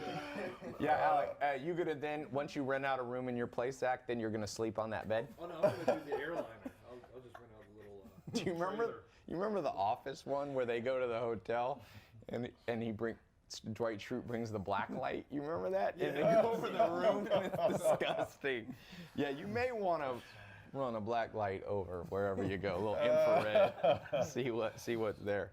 Let's take some. I haven't even been looking at my Instagram. What do we got? Zach is the. I don't even know. Hooters for women. Hooters for women. This is a restaurant idea, so guys would have big pecs, or what? Guys would- walking around. That's actually pretty good. You never know. You could call it peckers. Hey, There we go. for pecs, for this. You like that idea, Zach? I'm sure in the next That's few months. good. Ah. Now we're on to something. I would have voted for that That's one. the first time. Zach doesn't like to laugh at my jokes because it somehow it makes him feel like his jokes aren't sufficient. But that one even got Zach the joke to laugh. Okay. What about auction properties? Auction. Have any of you done auction? You've done auctions. I have attempted to purchase ones. They've never worked out, but So you don't think it's a great starting strategy? not I to wouldn't say start for off. home sharing. No. Yeah. No. Yeah. I had a friend who bought a car. Remember when Jeremy Biggie bought a car? We had a friend, he worked at McDonald's for 2 years in the summer to save up enough money to buy a car. Zach's dad and they had a license to go buy auction cars, and so he bought it. He got his car, put $10,000. Remember that, Zach? He cried because he drove it down and the engine seized and exploded. The next day, he was just weeping. And we were 16 years old. You know Jeremy. Yeah. So be careful at your auctions for cars or anything. I'll tell you a niche you can get into listed properties. So Okay. properties that are on the market that are just sitting there. Yep. You can approach the seller and say, look, let me make some money on this property for you Yeah. while it's on the market. Yep. And so they show it on the days that it's empty. Yep. And then you're creating revenue, and then you only book the calendar out, say 2 or 3 or 4 weeks at a time. Yeah. So if there's a buyer, then they got 30 days to close, then they can sell the property. That's a great one for those of you watching right now because I actually did Staged that. properties. I actually did Staged. that on one of my own. There you go. I was, out in Redwood City. Yeah. I had it listed, and I just Airbnb'd it while it was listed. While you're waiting. Yeah. Yeah, and a lot of these properties are furnished, so you're only looking for furnished, listed properties that are on the market that aren't selling. There's a lot of them out there, and you approach the seller and you say, "Hey, look, you should make some money while that thing's sitting on the market. Let me help you. Split it 50-50. Yeah. I'll manage it all." That's the So way if to you guys are liking this stuff, quick little call out here. Go to tailopez.com/HSMC Live. That stands for not Home Shopping Network. It stands for Home Sharing Management Company, HSMC Live. Get in the private test group. We've got over 10 hours of training, step by step, methodically by people who are doing it, who have done it. And we're going to go, we're going to end up with about 30, 40, 50 hours of training. I got more people flying in to train. So this is in 2016. One of my things that I'm pretty good at is identifying opportunities. That's why I'm an investor. And not just for me to invest in, but things that'll work for people that don't necessarily have a ton of money to start with. This is one of those crossroads in history, mark my words. 10 years from now, Airbnb is going to transform the whole landscape of real estate. And if you get in here at the beginning, there's money to be made. There's jobs that you hate to be quit. There's homes to be paid off for free by the revenue that you get. So you end up owning 10 houses. in 5 years or 3 years even, or even you got properties that'll pay it for themselves in 2 years. We're estimating 2 to 3 years. 2 to 3 years you own a home instead of 30-year mortgage. That's enough to just like boggle your mind. That's $3,000 per month after it's paid off. Yeah, then you own it and it's making you for life. Yeah. So imagine you have 5 of those properties, 10 of those properties, you're making 15 to 30,000 paid off. Only thing you got to pay is taxes. So, and you got houses to live in. You can also live in these too. That's people are forgetting that. Somebody was asking about tiny homes. I seen. Yeah, tiny Homes are great. Yep, that's a business that I'm going to be getting into. I've got Amish that'll build tiny homes for me in Ohio and Virginia. Tree houses are extremely I just lucrative. bought a tiny home for one of my places. Yeah. But I'm going to put chickens in this one. But I'm buying another tiny home that I'm actually putting some property managers I have. No, but I'm going to put I'm going to use it as a brooder. It's not real. What'd you say? Is it big chickens? Are they paying? Right? Oh, are they paying? Yeah, the chickens, I charge them $1 per chick. Yeah, so go ahead. What were you saying? Tree houses are very lucrative. Tree houses are extremely lucrative. In fact, Airbnb themselves said, please build more tree houses because everybody wants to stay in these tree houses and people are making a fortune. Yeah, the number one listing on Airbnb is a tree house. Wow. With like the little walkways with the bridges and everything, and They're not worried about liability. Talk about a lie. You get big fat Americans. Hey, you want to? The tree starts to bow. The branch snaps. Hey, there's some American families that will snap a large oak tree branch. I promise you. You have to put you have like little props under the branch.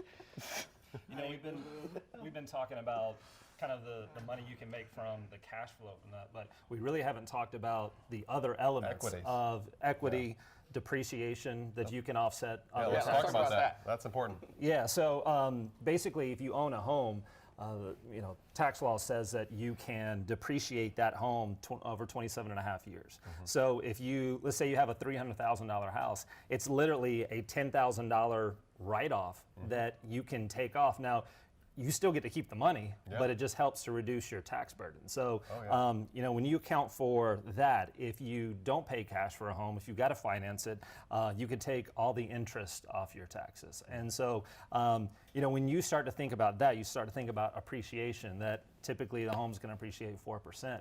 And that's why I love real estate so much, because there's so many different angles in making money.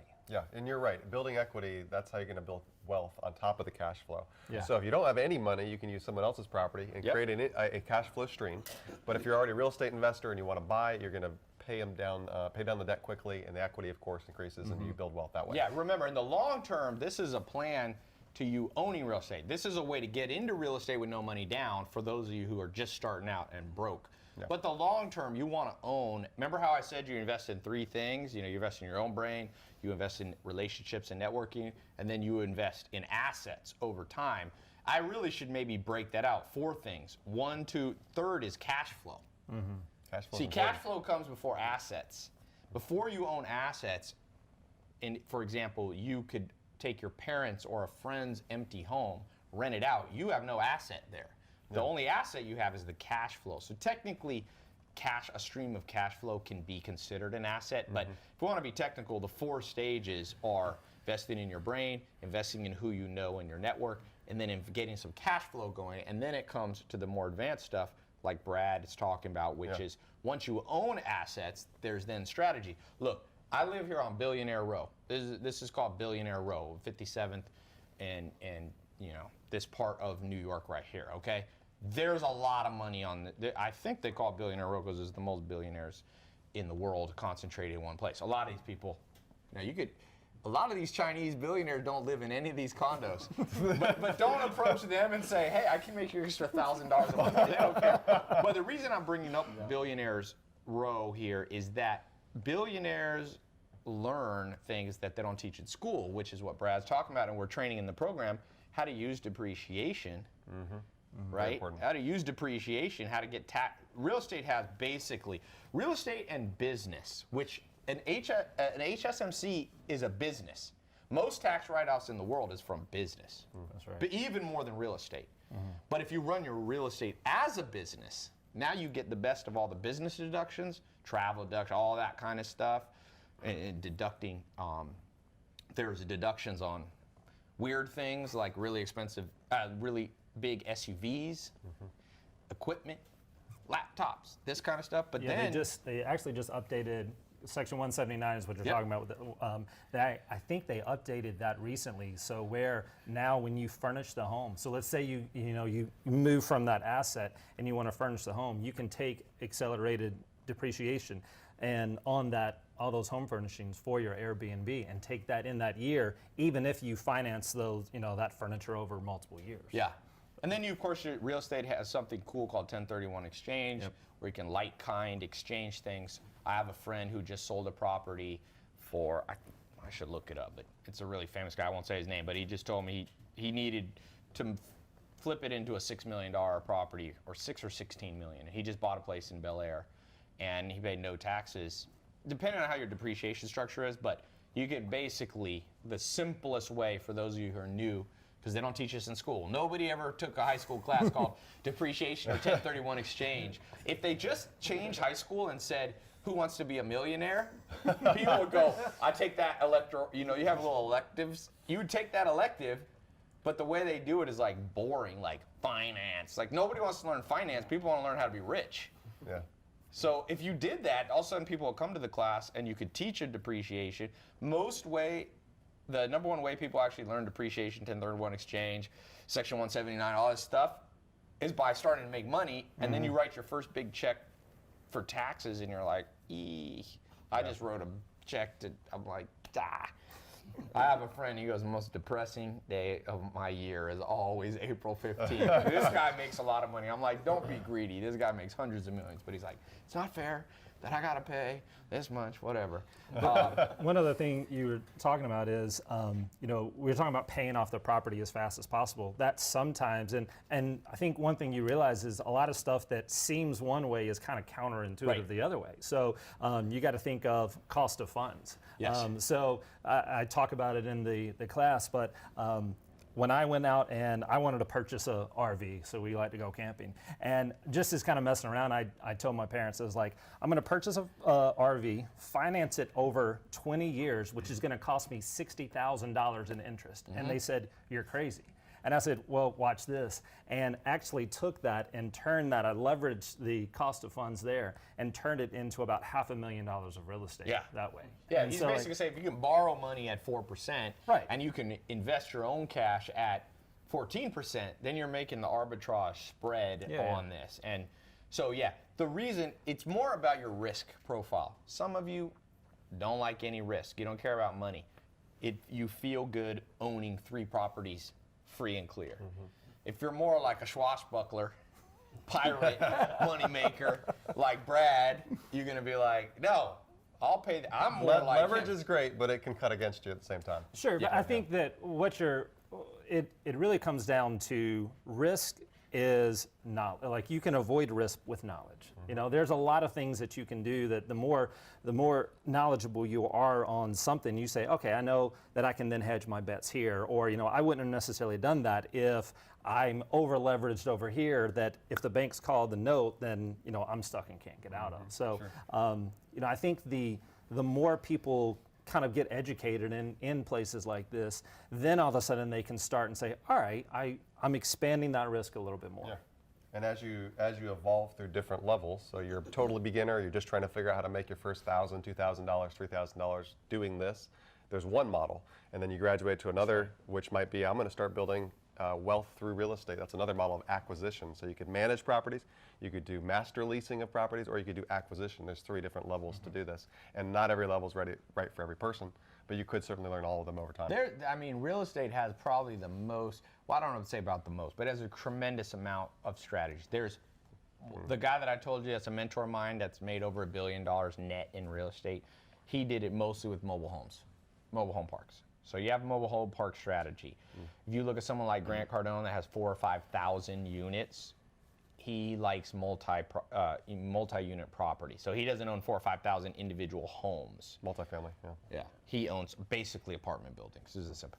I've got one of my students in my mastermind. She owns a couple hundred commercial real estate. So that's commercial where you own like your rent out your property to Starbucks, McDonald's, things like that. There's other people. I'm working on a deal in a shopping center. You got people. The guy that did mobile homes, he also did shopping centers. That was his second strategy. Self-storage, maybe. Now, shopping centers is not for this talk, but let me tell you, because of the fact that Amazon is making stores go bankrupt, like Sears, like all of a sudden, everybody who owns shopping centers is freaked out. For sale, right? But you know what you can do with shopping centers? You put residences in them. I just read a fascinating, this is the future. I'm actually looking at a shopping center somebody offered me down in Virginia to put residential property into it. Because now people like living in the city in like a mixed unit, like the Grove in Los Angeles and Hollywood. I also live in California. The Grove's a beautiful place. Now, the Grove themselves, they don't have property right on it, but right next door, there's these cool apartments, and you just walk, you got a movie theater, you got a bookstore, you have the fountain you can sit in front of, eat ice cream. That's the future of shopping centers, and some of you, mark my words, that are getting in this HSMC program as your beginning introduction to real estate, or your maybe not a beginner, but is your start? Oh, my mic died? Yeah. Let me use your mic one quick. When did it just die, right now? Just then.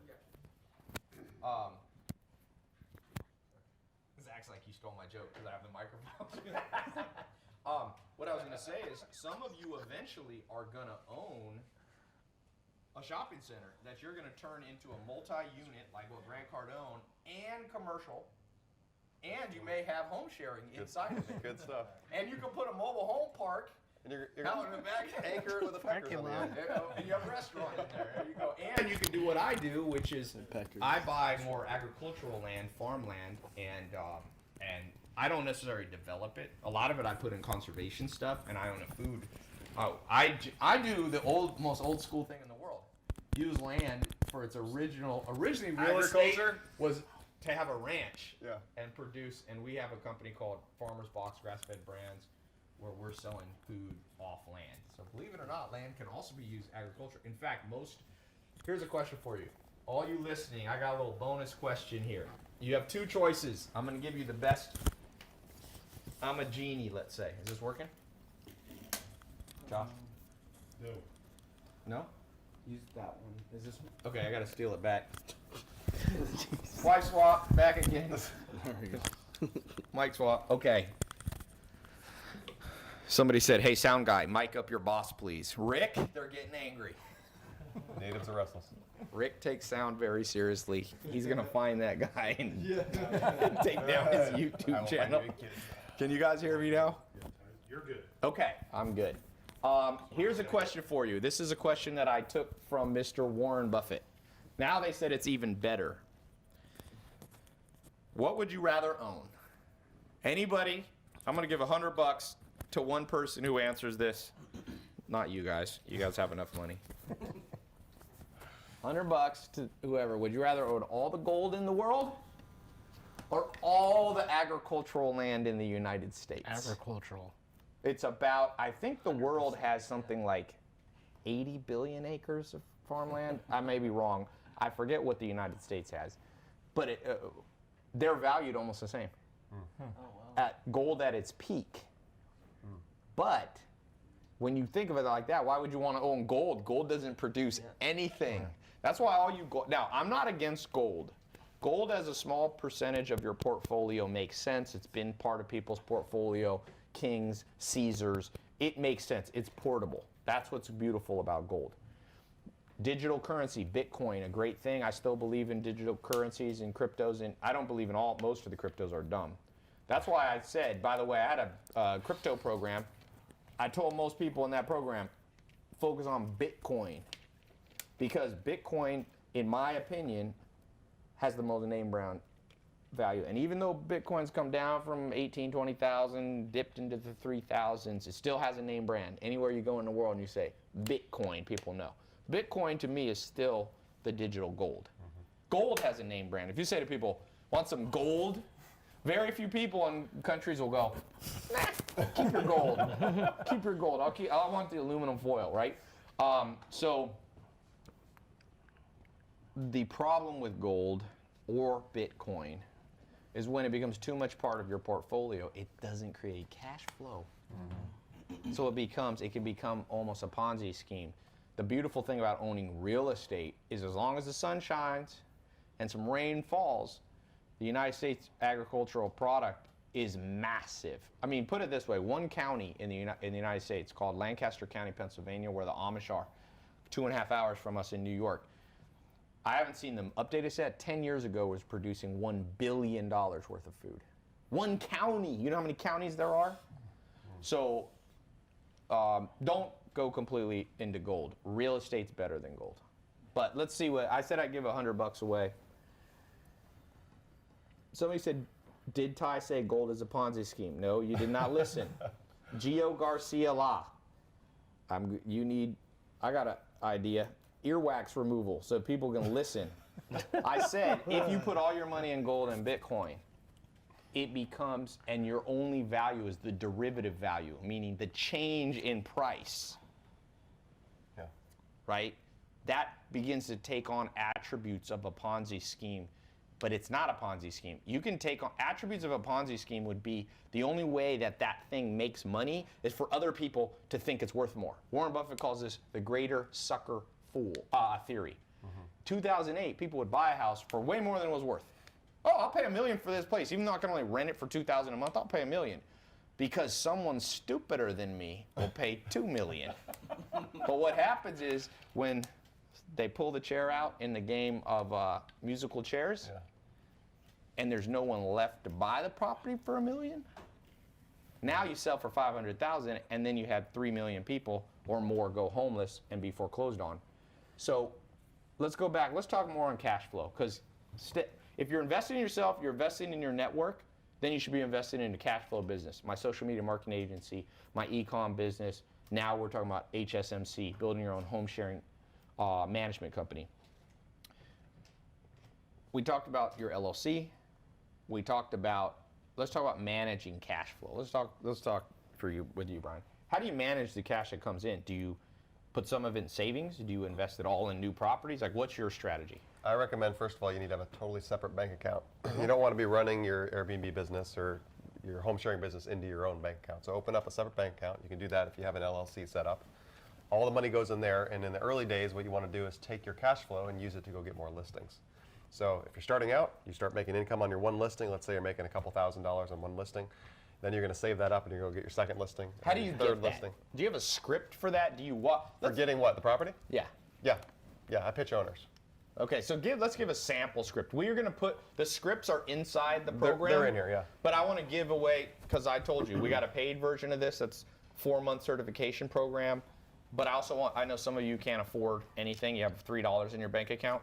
So let's give them kind of a free sample script. We don't have time to do all the scripts, but let's do one. Okay, so most people think that owners are never going to go for this, but owners go for it all the time. So there are millions and millions and millions of rental properties just in the United States alone. They always come on the market every single day. There's all these properties coming on the market for rent. So I will call these rental properties, whoever owns them. I'll try to get a hold of the owner themselves. I don't want to talk to the management company. So if I get Mr. Owner or Mrs. Homeowner on the phone, I'll say, hey, I want to come check out your property this Saturday. I make the appointment. That's all I do. So I show up, I look at the property, I try to get to know the person, build a little rapport, and if I feel like it's kind of going well, then I say, look, I really love this house, I'd love to lease it for the next year, but I have a kind of a strange proposal for you. And if it doesn't work out, no big deal, but I just want to put it out there and tell you what I do. What I do is, instead of living in the property, I lease it from you, I'll pay you every month on time, the rent, you don't have any extra work involved, but instead of me living in it, I'm going to have short-term guests stay in the property. So guests come to our town, and they stay here for 2 or 3 nights, then they leave, then more guests come in. And now they're going to have some objections. They're going to say, well, wait what's a the second. most common objection? Common objection is too much wear and tear. Trash my place. Oh, people are going to bring their luggage in and out of my property. That sounds crazy. That's too much wear and tear. And what if they tear up my property? So I always ask them a question. I say, okay, well, which of these is more likely for a tenant versus a guest, okay? So somebody puts a satellite dish on the roof without permission. Is that going to be a tenant or somebody staying for 2 nights? Right, a tenant for sure. Somebody's dog digs up the backyard and destroys it over the course of several months, right? That's the tenant. Yep. Somebody's boyfriend or girlfriend shows up at 2 in the morning, kicks the front door, and this stuff happens all the time to landlords, right? They paint one of the bedrooms a weird color. I mean, all kinds of things happen. On one of my properties, someone graffitied the wall. Graffitied the wall. This person was an asshole. Listen to this. I got not to interrupt you. Sorry. No, go for it. I got a place in San Diego that I owned for years, and I think I sold it now. Owned for years. Yeah. I forgot that I think I sold it. But Do I own it? there was somebody, my friend Joe, childhood friend, does property management for me. He goes, hey, these people are late on their rent, but it's because one of them has cancer.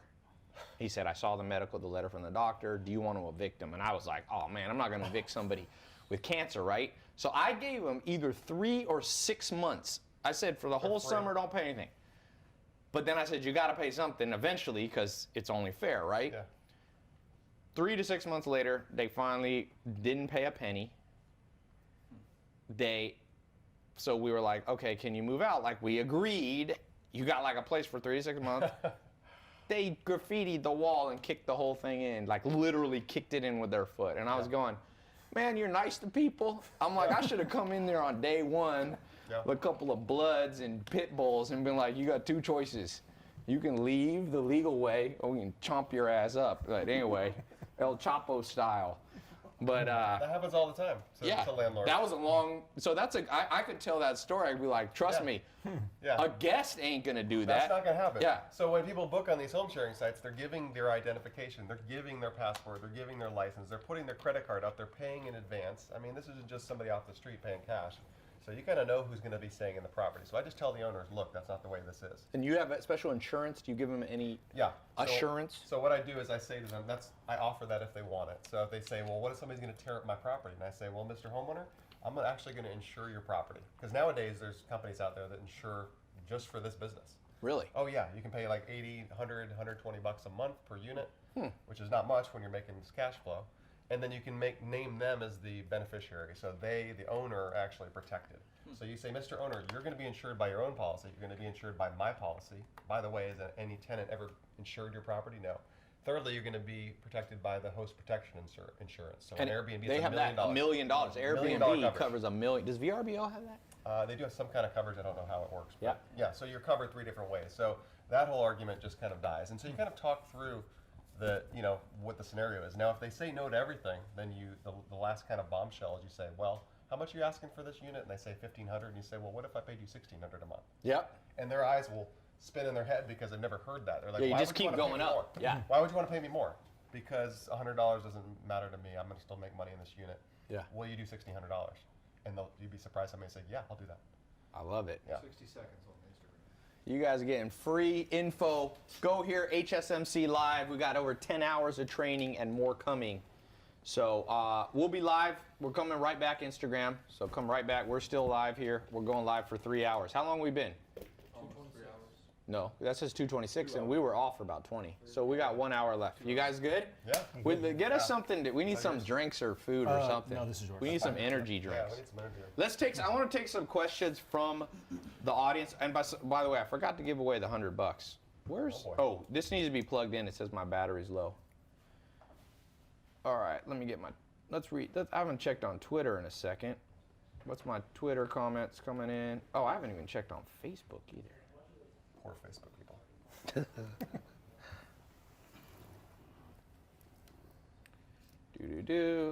Why do we have 4 twit? Oh, okay. Very interesting, guys. Nothing but gems. Ty, I want an intern for you. For those of you who want to work for me, go to tailopez.com/jobs. Yeah, hand out some fruit. Oh, yeah. We got some beef jerky there. I'm launching a beef jerky company. We're actually, yep, with our own. I know where the food comes Source from. beef, yeah. Well, it's on our own land, so just grab me a banana. Who knows what the healthiest fruit is according to Ben Greenfield, who I look up to as one of the cutting-edge experts on here. This table costs a lot of money. Don't leave any food here. Yeah, unfortunately, I call this place where I live in New York the museum, because this place, you do not want to get it dirty. Can you put this live? Let's do a little quiz here. Healthiest fruit? Healthiest fruit according to Ben Greenfield, who is really he's been on Joe Rogan, 2 times? Yeah. And he's one of the best triathletes, Ironman. I don't know how many times. Who knows? $100. Who knows the answer? Is that a hint? Someone said banana, pear, nope. Twitter, no. Somebody said, let me check. I haven't checked on Facebook in a second. Thanks. How the hell? Hey, can you make this thing better? Put Alt just one window open with 3 tabs. That's all. I like that better. Avocados, man. The thing is, most people consider an avocado a vegetable. You know the technical difference between a fruit and a vegetable?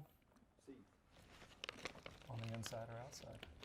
Grapefruit. All right, I'm gonna give you. I haven't seen anyone Instagram some of the grapefruit, kiwi. I'll take 2 answers, by the way. There's 2 answers. One's very exotic, and one everybody knows. Raspberry, getting warmer. 2 answers, $200 up for grabs right now. Blueberry. Reese Joe Bibier. We need to save that. Wait. Reese J, REESE J, like Bob, IER. Okay, you won $100. Blueberry. What's the second one? I don't think anyone's gonna get this one. Starfruit. Nope. Thanks. This one's very exotic. Very exotic. It has basically the highest antioxidant count. Blueberries are very high in antioxidants, but what's even higher? Acai's, I think, pretty high. Acai, somebody wrote. No, but there's one super high. Yeah. Bring some paper towels too, guys. Pomegranate, dragon fruit. If nobody gets it here in a second, I guess nobody gets it. The answer is goji berries. Goji berries. You can't win out here. Okay. Let's talk more about Airbnb. Let's do it. We probably should have given everyone bananas because apples are like worst thing for the sound equipment. All right, I'm gonna take some questions here. Let's talk questions on home sharing. Who's got them? $100 we just gave for the person. The most commonly healthy fruit would be. Was it acai? Or was it No, something? it's blueberries and goji berries. Goji has, just Google the antioxidant count on goji berries. It's insane. Diana said, Ty, I said that. Sorry, I couldn't see. I'm on 4 places live, so I did not see it. This doesn't necessarily show me Twitter comments. This just shows. Do I have to click on something, I guess? All right. Ty, $1,600. Oh, the $1,600 guy, how did he get started? Who had $1,600? I think he was referencing. First month, $1,600. Oh, okay. So you got started renting a room. I leased a property. You leased a property. Leased a whole 1-bedroom apartment. Yeah. So you had it. How much was the rent on the place you were in? $2,000 on the one I was in, $1,800 on the first unit that I got separate. Okay. Yeah. So by taking that property, renting it out, paid, and what was the second property? Second property was a studio. It was $2,000 a month, and that made about $30,000 for the year. Ooh. Yeah. So you're making $2,500 a month. Yeah. So usually it's 300%. That's a pretty good rule of thumb. So if it's a $1,000 lease, you can make about $3,000. Not every market. Sometimes you can go higher or lower. Right. So a $2,000 property, you could possibly make up to $6,000 per month, or even double is pretty good. If you're renting for $2,000 and you're making $2,000, that's pretty good too. Somebody asked about any special taxes. You said in Canada you have permits. How much are they? Well, let's come back to you because you got an app on your own. Yeah. It's actually, okay, we'll Go come ahead. around to Give that. you what? Let's talk about worst mistakes anybody made and how to avoid them. Specific deal. Zach, what's the worst deal you did? The worst And deal? something you can tell people to avoid in real Okay, estate. In real estate, the number one thing, you have to choose the right business partner. The biggest mistake I ever made was I chose the wrong business partner, and I lost probably about $500,000 or more in profits. They and stole it? No. So we had 3 houses together, and we're gonna go 50-50 on the holding cost, which is the monthly mortgage, and then go 50-50 on the construction cost. So keep in mind, these 3 homes are in Silicon Valley. So the holding cost was around $8,000 a month, times 3, and then plus like $100,000 in construction. So the guy decided to bail on me, and he decided he didn't want to come in 50-50 anymore. And so he completely left it all to me. And is what we had to do is we ended up defaulting on it and had to sell it below what we're actually going to sell it for. And one house was renovated and one house was on its way to getting renovated. So we literally lost like $500,000 in profits. And I think I lost probably around like $50,000 or $70,000 of my own money. So I did business with the wrong person. So it's very important. How do you read? What would you do different? Was there signs that you didn't pay attention to? So there were signs. There were signs that I did notice. The only thing is he really wanted, because I'm real good at finding deals. So he tried going out and working with other people, but they just couldn't find deals as juicy as I did. So he really wanted to work with me, and I was offering him 50-50%. So he was offering money. He's like, here, I'm gonna write a check today. I'm gonna wire the money to your account. And it was hard for me to say no, because he's like, someone's like offering you $100,000 to go 50-50 with you. So I made the mistake of, I could have been more patient and probably waited for someone else, but I've done a deal before with him, and we didn't have that sort of problem. But in the future now, I even learned, can I give out your quiz? Or? Yeah, go to tailopez.com. So now in the future, go to tailopez.com/full quiz. And you just do the regular quiz now. I changed it, just tailopez.com/quiz. It's free. I don't make a penny off of it. Have every potential business partner take it, because you will filter out some psychopaths from hell. Yeah, for free. You made us take it. Yeah, this guy. Yeah, we took it. And now None of these people had psychopaths. Yours. And now that I'm more experienced with how that quiz works and how people, like, thinking back on it, this guy was probably like, so on Ty's quiz goes from 1 to 100. This guy was, I'm not gonna say who, someone real close to me, they're like a 70 on narcissism, and I know him really well. 70? Yeah.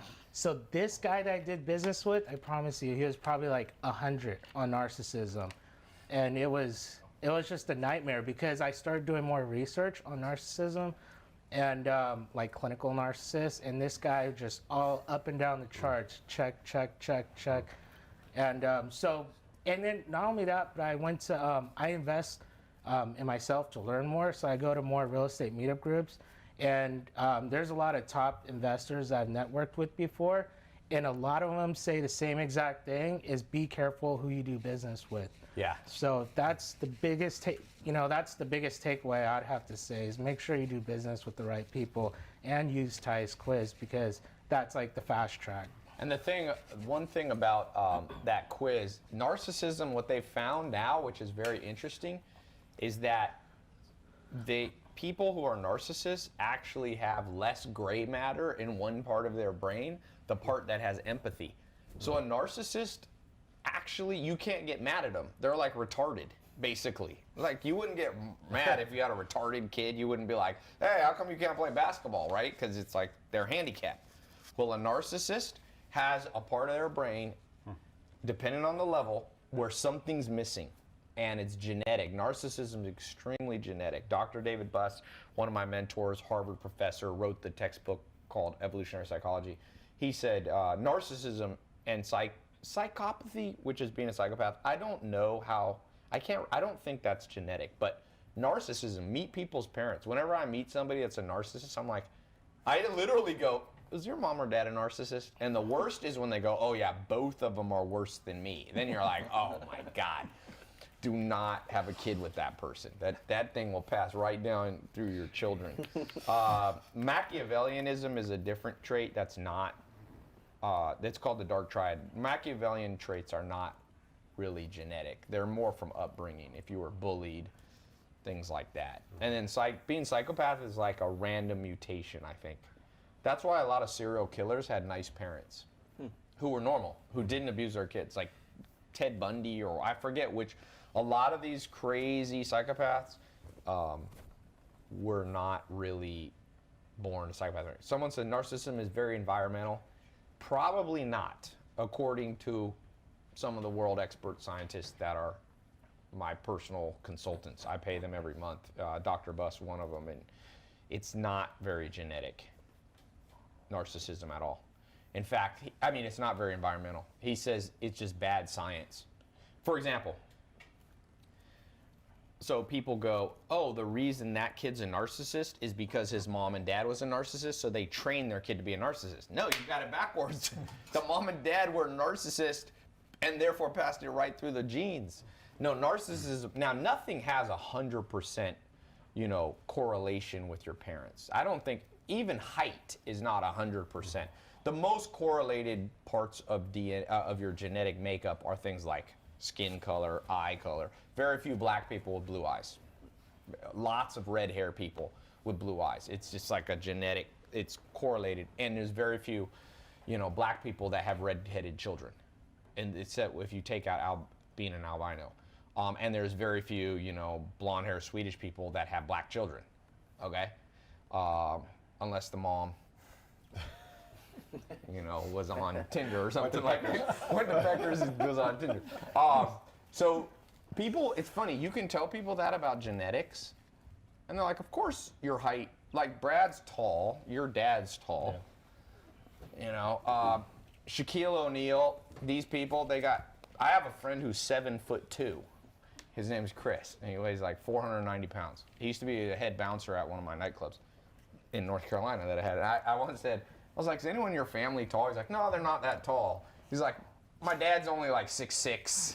My grandpa was only 6'9". I'm like, yeah, but in the real world, where everybody ain't 7'2" like you. He's like, my mom's only like 5'11". Yeah. So if that's genetic, hair color, eye color, height, don't you think the other things would be genetic, but you just can't see them? Like anger is very genetic. Someone with a short temper, boy, my dad has a super short temper, and I have had to work on my temper. One time my dad went to prison for a long time, which also makes your temper even more temperamental. My dad's from right there, Harlem. At the end of it's funny, now I live on the other side of Central Park is Harlem. And my dad was born in Harlem when it was not like a nice place, and it was not, Bill Clinton didn't have his office there. It was rough. But my dad, these kind of people with tempers. Now that's correlated as being a psychopath. The definition of a psychopath is very low fear, by the way. That's why if you ever like road rage and you realize a person is a psychopath, you can't threaten a psychopath. You can't. They're immune to threatening. That's like one of the clinical tests of a psychopath. So if you go to a psychopath, you're like, if you cut me off one more time, I'm gonna beat your ass. In fact, psychopaths, when they shoot gunshots off in the air, psychopaths' heartbeat goes down and they sweat less. That's why about 80% of Navy SEALs are clinical psychopaths, because you want a psychopath. When they dropped into Osama bin Laden to kill him, and there was like women coming out and children, you didn't want somebody who's like, oh, there's children, like I feel so bad. You just want like, they were just dropping little beads one by one until they got to Osama bin Laden. So do not have a psychopath business partner. Yeah. And there's a lot more narcissists than psychopaths. One thing to know, women are basically never psychopaths. So if you have a female business partner, you dramatically decrease the chance you will get a psychopath. Of the last 1,000 serial killers in history, there's like 4 women, 996 men. Yeah. Wow. So when men call women psychos, I'm like, you're using the wrong word. The clinical word would be more like women, like what men usually mean is more like dramatic or overly sensitive or Machiavellian. Women can have Machiavellian traits. Tai, are you a narcissist? When I do a narcissist quiz like the MPI or some of those, I'm not really a narcissist. People think I'm a narcissist because I go on social media, but I have there's people with lower narcissism than me, but I don't have crazy. Here's a good way to know somebody has high narcissism. They'll never apologize. Like you tell them, you're like, bro, you were wrong. Like you said, meet me at 5 o'clock, and then they show up at 7, and you're like, see the text? Yeah. You said 5, and they'll just like excuse it away, like, well, I didn't even mean to send that. That's such a quick way to tell a narcissist. Inability to apologize. So I don't have that. Also, narcissism has 7 facets technically. So you have authority, superiority, exploitativeness, vanity, and even self-sufficiency is a form of narcissism. So by the way, not to take this conversation too far away, but this is important to know, because also when you lease a property from somebody, get them to take the quiz. Anybody I do business with, anybody I talk to, I get everybody to take a quiz. This building has a doorman, he's gonna take the quiz. He doesn't know it yet, but he's gonna take, because I wanna know who I'm dealing with. Because some people, if you know you're dealing with a psychopath, you gotta treat them a little differently. You gotta back off a little bit. So you can take my tailopez.com/quiz. It's probably the most scientific quiz. I did not build it, by the way. So for those of you who go, what's your credentials? The credentials of this quiz are unsurpassed. Rick is not laughing at you, by the way. Rick is not a narcissist, and he is not a psychopath. Can you hear me? Yeah, I hear I us. think it did cut out. Rick, it might have been just YouTube for a second. It was not Rick Field's fault. It was YouTube, because we can hear it. So, can you hear me? Let me see. Audio's back. Okay, that's not me. YouTube, believe it or not, is not infallible. Okay, biggest mistake and how people can avoid it with real estate and their own management company. Yeah, so I would say I've kind of been on two extremes of business partners. So I think the interesting thing about working with other investors that if you've got a good investor, they don't get hung up over, like, if we're partnering and we're going to do a deal, we're not going to get hung up over how much money you're going to make. I'm just focused on how much money I'm going to make. And if you make money, great, Right. So that's not a big deal. And my first business partner, like, we had a good arrangement and everything, and then he started getting so focused on, well, but wait a second, you're making more here, this or this, and he started paying more attention to my stuff than his stuff, and that went downhill from there. So, and then kind of years later, I started working with another business partner, and it's been great. Like, we work together so well. So I think that the other piece of it is that when kind of things start to take off, the instinct is like, okay, if we did this, we can do another deal, and just going too fast. Yeah. And so sometimes just kind of saying, all right, when you see that success with real estate, like, all right, it's good, but I'm going to hold back a little bit. Don't over leverage, so where it's just like, let it ride. Yeah. And I'll add to that two things that he brought up. Going back to personality tests, there is another thing you need to look at that shows up in the quiz. It's under Hexaco. It's under the H for honesty, humility, greed avoidance. You want you don't want greedy business partner. And the second thing is people who love to negotiate too much, they score horribly on these quizzes. So it's okay to be a decent negotiator. But believe it or not all the money in the world is made by people who just negotiate down to the nth degree. For example, I know real estate people personally that the way they made money, they found a property worth 10 million and they went and offered 11 million. They just wanted they knew the deal in the long run would pay off. And they go, if you negotiate too much, you lose the deal. And over negotiation is correlated with very bad scores on the quiz, especially around things like agreeableness. There is a time to negotiate, but if you get a business partner, I see this with employees. Some of our worst employees that I said not to hire, and we somehow accidentally hired them, were people who came in like, all right, you're offering us $100,000 a year, I want 103,000, and I'm going, dude, like, really, is that why you're here? I can understand wanting to make more over time, but that's your opening. You want to set the stage. That's how our relationship is, right? You want it to be quibbling over $3,000 a year, which sounds like a lot, but if you get on the good side of somebody you're working with, they might give you a raise to 200,000. I've done raises from 100 to 200, straight to 200,000. So you got to ask yourself, am I getting into my, and with the home sharing thing, when you go to negotiate these leases, and that person is like negotiating you to death, be like, hey, take this quiz. Or walk away. Yeah, or walk away. Usually the quiz. Yeah. The quiz will tell you to walk away. All right, worst deal, worst mistake, and what people can do to avoid your mistake. Okay, so mine was pretty big. decided to build a multi-million-dollar spec home on the beach right around 2006. I completed it right as the market crashed and lost it for foreclosure. How expensive was It it? was 2.1 million. How much did you have in it? I would have made $1 million on the deal, roughly, had it sold.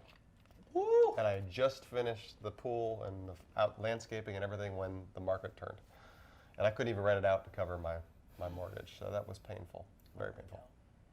So timing was off. So what's the takeaway for somebody listening here? Well, the takeaway was I was very leveraged. I was leveraged on that property. I had other properties at the beach. Yeah. Several properties, and I was leveraged pretty heavily right before the big downturn, because at that time you could put down almost no money. Yep. I put down $10,000 to build that house. Yeah. They financed the whole thing. Yeah. So $10,000 to build. Those days are gone. Those days are gone. So leverage is great, and leverage you got to be very careful of as well, especially when there's unforeseen things in the economy that can happen at any time. Yeah, remember when you're building your home sharing management company, like we're training you today, and you go out and you do that, try to have what's called a margin of safety. So if you're renting a place for, let's say you're going to be on the lease for $2,000 a month, okay? And you do the math on realistically, assuming there's a downturn in the economy, you can only rent it out for $2,001. We go, I make a profit. No, you need a margin of safety so that if the economy goes down, if you get sick, if a hurricane hits that part of the country, that you're not going to go broke. Warren Buffett is such a big believer. And the second thing I would say to that is save your cash. Don't invest all of it back. Amen. Alan Nation, my second mentor, he died a couple years ago. It's too bad I never got him on a live call, but he's probably the smartest guy I've ever met. He's the one who taught me how to read a book a day. He had a full photographic memory with thousands of books in it, and he was a genius. In fact, looking back in life, he's the only person that gave me hundreds of pieces of advice that has been 100 for 100. Never given me a bad piece of advice. One of the things he told me was the temptation for an entrepreneur, whatever is making you money, to invest all of it back in. The problem is that, if you understand game theory, is that everything creates its opposite. So in a capitalistic cycle, you have what's called a trough here at the bottom. You have the expansionary period, which is what we've been in, where things look good and the economy's great and real estate's going up. Then you have this top, and the top usually levels out, which is actually what we're in right now. Real estate in New York, it's still selling, but it's topped out. It's not going up much. And then you have a recessionary period, a contraction period, which will come, always comes. It hasn't come for 10 years since 2008, but it didn't really end until, let's say, 2011. So it's been roughly 7 to 8 years. And Alan Nation told me every 7 to 10 years there'll be a recession. So between now and 2021, maximum. And I believe it's coming right now. And here's the good news. For those of you who get into a home sharing management company, remember how you were talking about people who have their home on the market to sell, and then no one's buying it? You could be renting out all those places, and the more there are on the market, the more you come in and say, you sign my contract, you sign my term, I'm only going to give you this much. You don't have to go up. So people don't understand. If you study back hundreds of years, and I'm not saying you should take advantage of people in hard times. You're not taking advantage of these people. Don't worry about these people who own real estate. They're okay. They still own the real estate. But you look at Carnegie, you look at Rockefeller, we can go through all of the industrialists. And even to today, they said you make your money when blood's on the street. What that mean is that when the recessionary period comes, you make the most money. And I've been through 2 recessions as an entrepreneur. I started, like I said, as a teenager. I remember 2001, I remember 2008, 7 years apart. And I made the most money in those 2 years compared to years before. Bam! Because I understood, and I was lucky enough to be trained by my mentors. Let me show you. You want me to show you something crazy on paper you've never seen before? I promise you. Let me see a marker real quick. I'm going to draw this. Watch this very closely. There's 2 ways of doing accounting.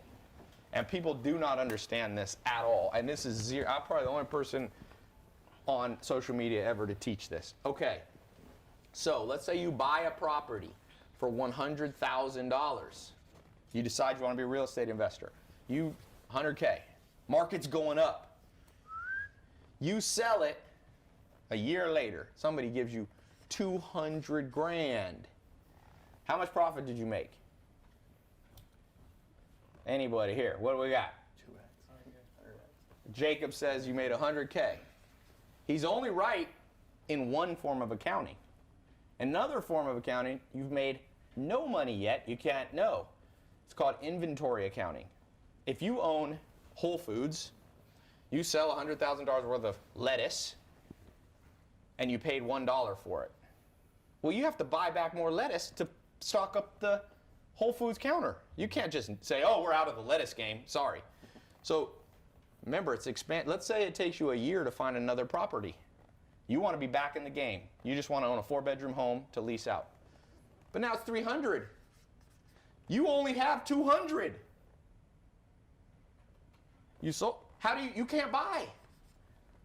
There's no so in an expansionary market, people actually think, this is called tax accounting right here. The IRS loves this accounting way, but the IRS don't care about you.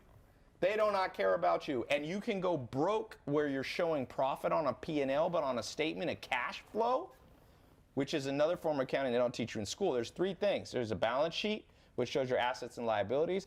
There is a P&L, which shows your profit and loss counted this way. And there is statement of cash flow, which is your bank account going up. Your bank account went up. Ooh, I got 200 grand in it. Let me go buy another house so I can stay in the real estate business. Wait a sec, they're all 300 grand. Now, why is a recession okay? Now, by the way, there is a strategy to make money this way. But let's say it goes down and everything CNN and Fox News talks about happened. So let's say you started at the top and then it goes down and everyone would tell you life's horrible. So you bought a 300 grand house. A year later, because of the market, you sell it for 200. Most people will tell you lost 100 grand.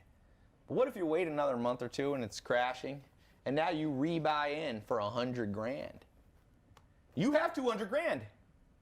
So now in this scenario, you have 100,000 in your bank account. Here you have negative 100,000.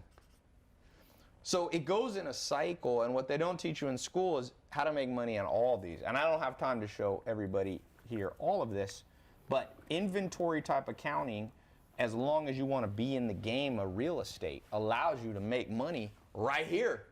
In fact, I'd love if real estate crashed right now, even though I bought millions of dollars worth of real estate this year. Oh, if it all went down in half, that's my hope. I don't want anyone to get hurt. But a lot of the people I buy real estate from, the real estate's gone up so much, they'll still make money. If this thing, so I don't love this. You know what this is called? Listening to the news app. If you get all your financial information from journalists at CNN, ABC, MSNBC, Fox, all of them, the Republican ones and the Democrat, how much do you think they know about money? You think they know about money? They got a college degree. They don't even learn this. This is the law of the jungle, baby. This is street smarts right here. This is what they teach you in the School of Hard Knocks. They don't teach this. People come out, they get their little degrees, they write articles. Oh, life is all bad in the recession. You know where it is bad to have a recessionary period? Is when you have a job, a 9-to-5 job. Woe to all of you who have a 9-to-5 job in 2008, in 2001, in the 1930s, in 81. There was a big crash, I think, in 1890s or before 1880s, there was a big crash. It didn't hurt the farmers. You think in 1930, I just read a book by Helen and Scott Nearing. They had a farm in Vermont. They left New York City. They wanted to be like Thoreau. They lived off the land. You think they got hurt in 1930? No, they weren't. He said, I don't want to be a wage earner. He said, but he still worked. They sold maple syrup. He had bread money. And he had his leisure time. He only worked 4 hours a day his entire life. He's a fascinating guy. But basically he said, you know what? Only wage earners get hurt in this. And remember, he was back in the 1930s. That was a real depression. Yeah. 2008 wasn't the 1930s. Name somebody you knew who went starving. Bread lines.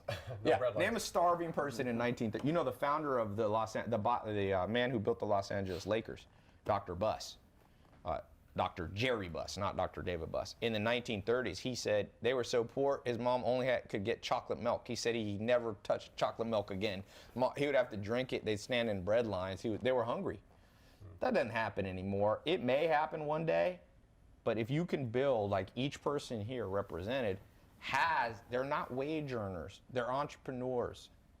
And even if you stay part wage earner, if you understand how to make money in all environments, you become impervious to everything.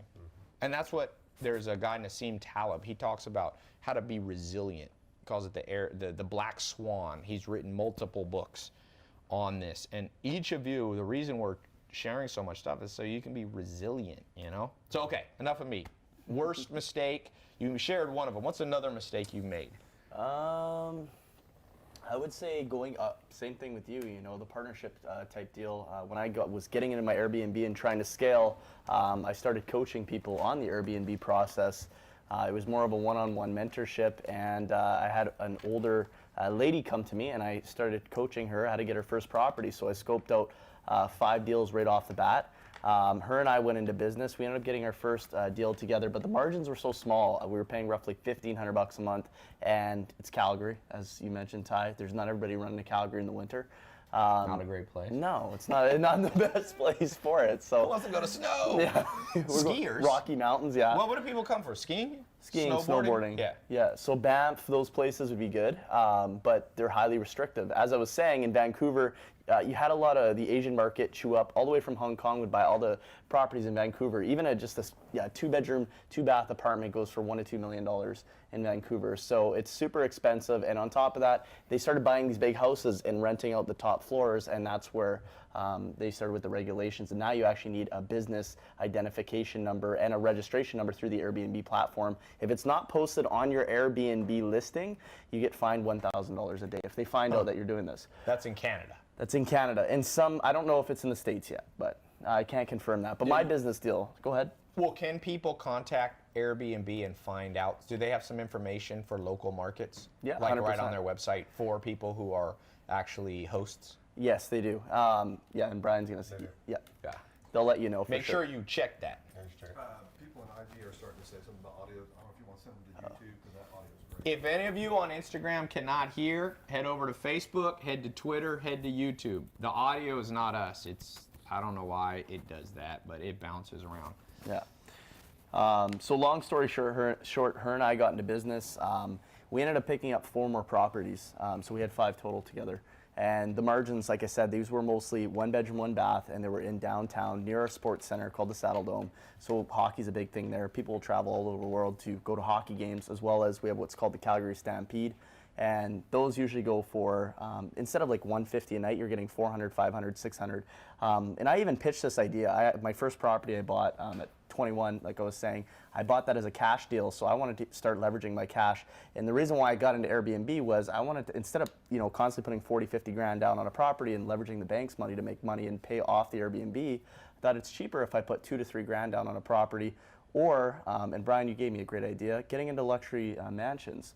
Yep. So getting into luxury mansions, maybe you get another business partner, or maybe 2 more, but your margins are so much higher. Plus, there's a huge open space, especially if you're using a website like AirDNA, which tells you the historical data. So let's talk about that website, Yeah. AirDNA. This is a tool for people to use. Yeah. You want to mention that? AirDNA.co, not CO, yeah. .com. So AirDNA is a data analytics site. They take all the back-end data out of Airbnb, and they put it into these reports. So you can basically buy a report on any city or town in the U.S. It doesn't work so well if you're overseas, but it allows you to see what the daily rate is, the occupancy rate, you can actually see what each listing is making in your city, and they give you a heat map, and the heat map shows you where there's clusters of properties. So if you're in Orlando, Florida, and you want to look at the whole city, you can say, wow, there's a whole cluster of short-term rentals right here. What's going on here? And you might see, oh, it's near Disney World, or it's near this attraction. And so AirDNA gives you information you cannot get on the website. You can't see on Airbnb. So it gives you the confidence to know, oh, wow, if I get that unit, I can charge $200 a night. So it's called airdna.co. So you can check that out, and it's great for anybody who's looking to research. It also helps if you're looking to research cities that you don't live in. So if you want to go pick up a listing in another city, you can buy a report on that city, and then when you go there, you know where to buy property. So for like if there's any real estate investors who buy, fix, and flip houses, AirDNA is kind of like the comps for like, it's kind of like a comparable. Like before you buy a house, you look for comps and comparables, see how much it'll resell for. AirDNA.co is pretty much like the same thing. Like, what can I sell this for? It's like an apples to apples, and you just compare what you have to what's out there, and it'll tell you how much it's worth. Yeah, because you can see what's going on when let's say you go on Airbnb and you do a search for your city. The results that come up are only the properties that are available. They're not what's actually been rented already. So if property's been rented, it's not going to show up in the search. Yeah, bring that a little closer. I think somehow the audio is really low on Instagram. One question. Somebody said about, does Airbnb send all the information to the tax authorities? I don't know the answer to that. In terms of filing your own taxes? Or No, like They 1099 you. Yes, they 1099. They Yeah. 1099 you, and that the IRS will know about the 1099, so you can't Yeah. just forget about that income. Yes, Yeah. that's true. Yep. Yeah, and they're cracking down more on that. Yeah, they will send you a 1099. Brandon said, all public knowledge, if you want more, you have to pay for it. I hope you ain't criticizing us, Brandon. We have given away a lot of information that you can't get publicly. And you know how I know proof? Because you're on my damn live stream. So if you could find this all out somewhere else, you wouldn't be here. People don't even smart enough to think through. People are like, Tai, I've been watching your Instagram for 3 hours, but I get no value. I'm like, well, there's two options. Either you're lying and you did get value, or you're stupid. Because who would stare at a TV channel for 3 hours that you didn't I like? hate this movie. I'm watching it 3 hours. I'm watching the Weather Channel for 3 hours. I'm really bored. What would I do? Change the channel, bitch. All right. One thing you were talking about, of course, Airbnb will give you a 1099, and you've got to report that on your taxes. Yeah.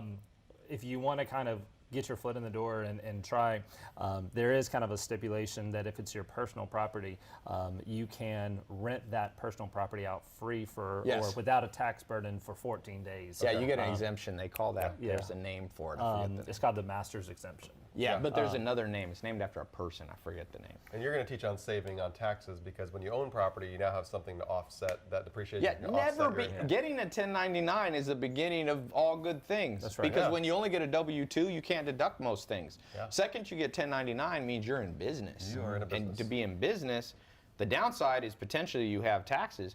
The upside is that all of a sudden you get to write off maybe your iPhone and your iPhone bill and your travel to a conference to Miami while you're there. You know, you enjoy yourself. They IRS I go to can't Europe, keep I you stay in for Airbnb, I write it off. Yeah. Brandon said, Tai, brah, I've been watching you for days. This is the guy that I responded to. Okay. Brah, I've been watching you for days and I got all the value. I'm just saying to just pay for the real value. Half the people here have seen all your stuff.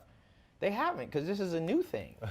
I've never talked about how to start a home sharing management company. Not once in my entire existence on planet Earth. The phrase HSMC has never come out of my mouth before today. So it's not possible that you got all this information unless maybe you. Time traveler. No, Yeah, quantum. time traveler. This guy, no, quantum physics. He operates in parallel universes. He's been in the parallel universe. That's February 58th. Yeah, he's been in a different planet. All right, Tai, I need to get in on this real estate for sure. I'm in Maryland. Let's talk about some locations. If All right. you're in North Carolina, the South, you're in so you're in more of a suburbia, slightly upper. Are you in mostly upper income part of North Carolina, or what parts are you in? No, I mean, it's actually, we're a little bit outside of Raleigh, so it skews a little bit more kind of the country. Are you like Clayton area? Yeah. Clayton, that's where I lived in a mobile home for my teenage years. I know Clayton. Where's most of the properties? In that area? In Smithfield? Clayton, Johnson County. Johnson area. County, okay. Yeah. Life comes full circle. You're in high-end stuff. Silicon Valley, San Jose. You don't get any more expensive, really. I mean, this street right here, this street where I live on is more expensive, but that's about it. Yeah. Billionaire Row is, there's a lot of people here with a few bucks. Yeah, the median homes there are $1 million. Yeah. Median. Yeah. And it'll be like a fixer. Like, I'm bidding against first-time home buyers on like $1 million houses. Yeah. Yeah, probably not the place for you to start. Where's your stuff you've got in Arizona? Where else? My first 9 listings were in Charleston, South Carolina, and then the luxury properties are in Scottsdale, California, Florida, all over the place. What part of California you like? Southern? Laguna Beach, Southern California. OC? Yeah. Yeah. Okay. And me, I'm in Canada, but I'm actually landing. I just partnered up with some guys, big real estate moguls out in the OC, the Koshbin family. And, and essentially they're saying, hey, we got 3,000 vacant properties across the coastline. We'd like to partner with you on this as a property management type thing. So Yeah, let's talk about that for a second. Let's That's talk the model. about big baller here for a second. Yeah. Who here has eye? You know, like what's the saying? You got eyes bigger than your stomach, where you like bite off more. Yeah. You can. Who here orders way too much food? Who did that yesterday when we got sushi? That was Jacob. Good Lord. Jacob ordered 43 platters for 4 people. I'm like, Jacob was hungry. Jacob was hungry when he was ordering. That's what it was. We didn't touch any of them. Yeah, he's like, we ate all this sushi, and then they're like, okay, now you're done with appetizer. I'm like, what? yeah. You have dessert in your appetizer? But for those of you who have really big eyes, let's talk about this massive opportunity, Yeah. which is going to people. Uncle G, Grant Cardone, was on the live stream, right? He says he's got 4,000 or 5,000 units. He's got 500 Vacant. Vacant. Crazy. This should make you guys, all you guys who are thirsty when you scroll through the Instagram feed looking at girls, this should make you even more excited. Yeah. Somebody better make that deal happen. Yeah, Sitting because there even if you don't tomorrow. get 500, you might get Yeah. 100. And even if you cut a deal that's not 50-50, Yeah. Crazy. because the number one thing that, for the most part, just generalizing, the number one thing that determines the profit that a large multi-unit owner collects each month is the vacancy rate. So the variable, when they're calculating, okay, I'm going to buy this property, hotels same way. What's our vacancy rate? Everything goes off vacancy rate. That's why I said this Airbnb, HSMC that we're training now, this is going to change the entire valuation of real estate. The second you can take somebody from having 500 empty units to 1, that allows them to spend more buying more properties and allow. So to them, you got to pitch this that I've got something that's going to change your life. Not in a cocky way, but I know this sounds cocky, but I've got something that change the entire unit economics on your business. 100%. Yeah. And One, so- one unit always leads into more because very few investors only own one rental property. So No, the if I need an owner, Khashoggi family, those guys Yeah. own how much? Manny and Mozzie. there How you many go. units do they own? Or I mean, they've got I can't tell you, but I just know Manny. more than Yeah. you can Yeah. count. Yeah. So you're working on a deal where you can come in and help them with that. Yeah, they called me up. Mozzie did the other day, and he said, "Hey, we met you in LA. Actually, after I was teaching SMA at your place, and we ran into you, and we love how you are. And essentially, they judged me based on my personality. Watched me for a few months, gave me a call randomly the other night before I told them I was coming out to New York to teach with you guys. Said, hey, we got minimum 3,000 coastal properties here that are totally vacant. 3,000.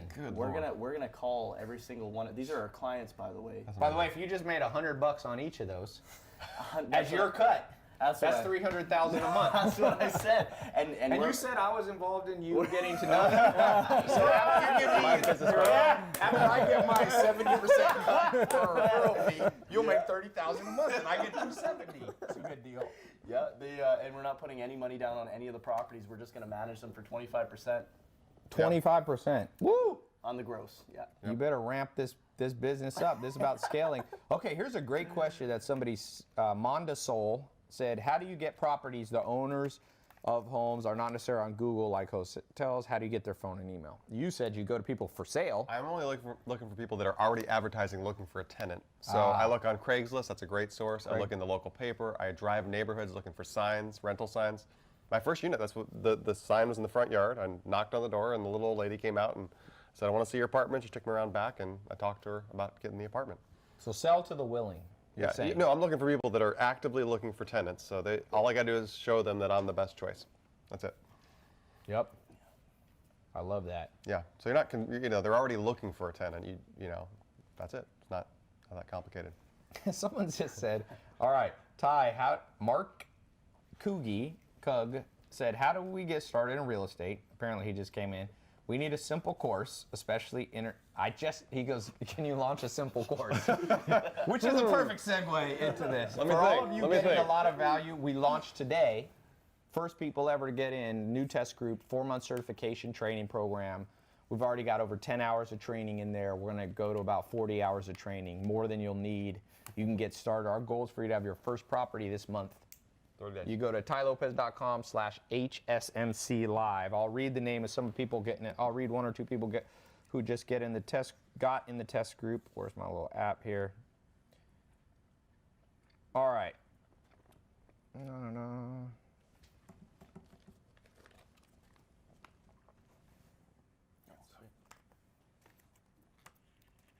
Oh, I just launched I get all my different companies in here. I launched a clothing brand. I don't know if you know. It's kind of cool. All right. You guys need this app. I'm going to have to do. He's got a SaaS business that helps people. Steve Casey, Aram Colinares, Cesar Barrera, David Marmon. Are you French? So, who's joining them in the test group? Well, I'm going to keep, by the way, we're going to have this open till Sunday. If you want to get in, we're going to open it till Sunday. Build a test group. Same thing I did with the 67 steps. Same thing I did with SMMA. Same thing I did with Ecom. And, I see people listing like, oh, I've helped people become millionaires. I got a lot of people, more than I can actually track now. So I got a whole team dedicated to just collecting testimonials. I have my lawyers review people's tax returns, but I'm getting ready. I got a new website design that has 300 rags to riches stories. My favorite 300. There's some badass ones. Like I said, my favorite is number 1 from prison, 2014 to 25 million net last year.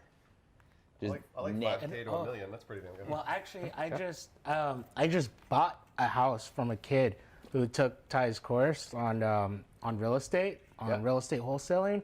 He sold me a house, and that was his first deal, and he made 115 grand. How old was that guy? We got a video of him. Yeah, I have a video. I think he's like 24. Yeah, I launched a real estate group on how to invest in actual properties. This is how to start a home share management company, which you don't need any money or good credit to do this. I mean, it's great if you have money or credit, but this is a great no money down strategy to enter the real estate game. But my other real estate program, so you bought a program. He teaches in it, and then he netted 115,000 at what age? I think he's like 24 or 26. Somewhere His first between deal. there. First deal. So all those people that go, does this stuff really work? Well, I don't know. I mean, does it work for everybody? What works for everybody? Are gym scams? Breathing. No, a lot of people die. A lot of breath stopping right now.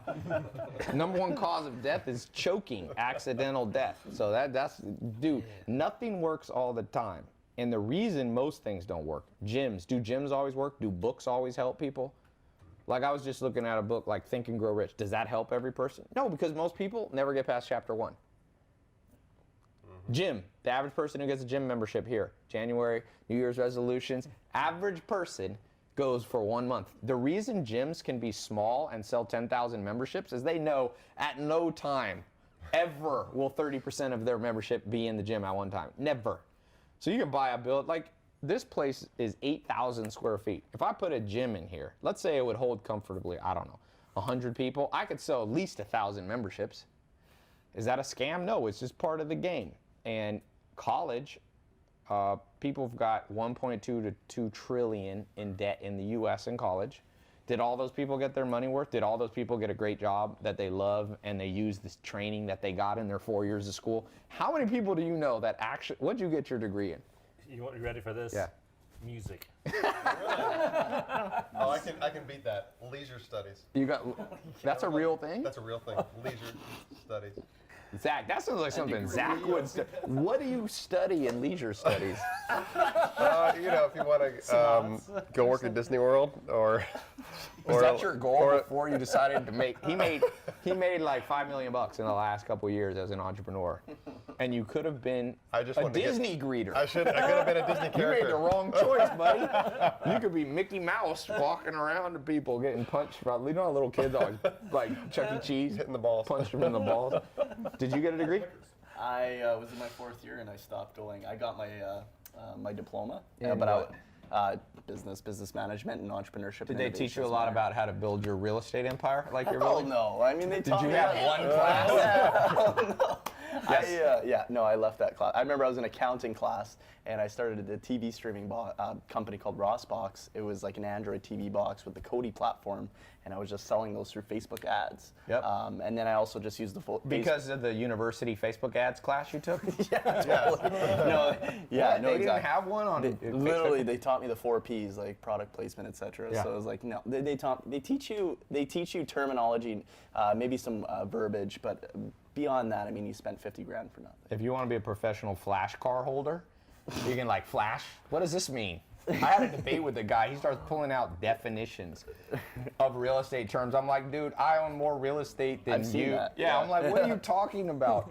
You know how many entrepreneurs I know, okay, that can't define, that can hardly even do math. You know, I got a guy who works for me that dropped out of, that runs one of my properties, one of the best people working for me, and he dropped out of 4th grade. And then I, put it this way, in the last 2 years, I've fired 2 Ivy League, 1 PhD, these are a PhD or grad level, and I got somebody who dropped out of 4th grade, he's not in 4th grade now, but he dropped out of 4th grade, he's dyslexic, he cannot read anything. He can't read. This guy got more common sense. I'm like, if I could have 100 of you, and I'm not saying when you have an Ivy League, my grandma has an Ivy League degree. My 100-year-old grandma, she got a degree from Yale. Wow.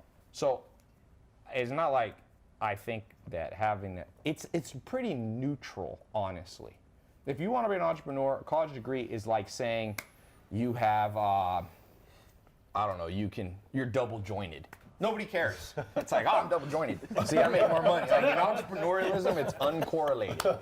It's completely uncorrelated. Nothing. The only correlation I can actually find from entrepreneurialism is ugly. Most of the richest guys are ugly. So as far as I can tell, if you are ugly, you have a higher chance of getting on the Forbes list. Like name one good-looking. Look at the top 10 richest people in the world. They're none. You got Jeff Bezos number 1. No offense to Jeff Bezos. He didn't get there on looks. The man would not win against anybody in looks. You got number 2, you got Warren Buffett. I mean, Warren Buffett, Charlie Munger are in their 90s, okay? You have Zuckerberg. Yeah, Zuck. Are you making a face like he's kind of good looking? No. Zuckerberg, if he didn't I have... just don't want to get shut down on Facebook. Oh, you want to get shut down. Somebody said Elon is a handsome guy. He's not in the top 10. And he got handsomer as he He became got a handsomer. millionaire. Have you seen him? Oh at yeah, 28? he needs to be bald. Did he get work done? Right? Yeah. Yeah, but I said in the top 10, baby. He ain't in the top 10. Jesus. He not even, he's under, no, he's not at over 50 billion. No. Steve Ballmer, Carlos Slim, I yeah. know Steve Ballmer, had dinner with Steve Ballmer. I mean, he's like a normal looking dude. He's a big guy. You wouldn't want to get in a fight with Steve Ballmer's like big. He's like 6'4" or something. But no. So my point is, college, look, someone said Steve Jobs looked like a potato.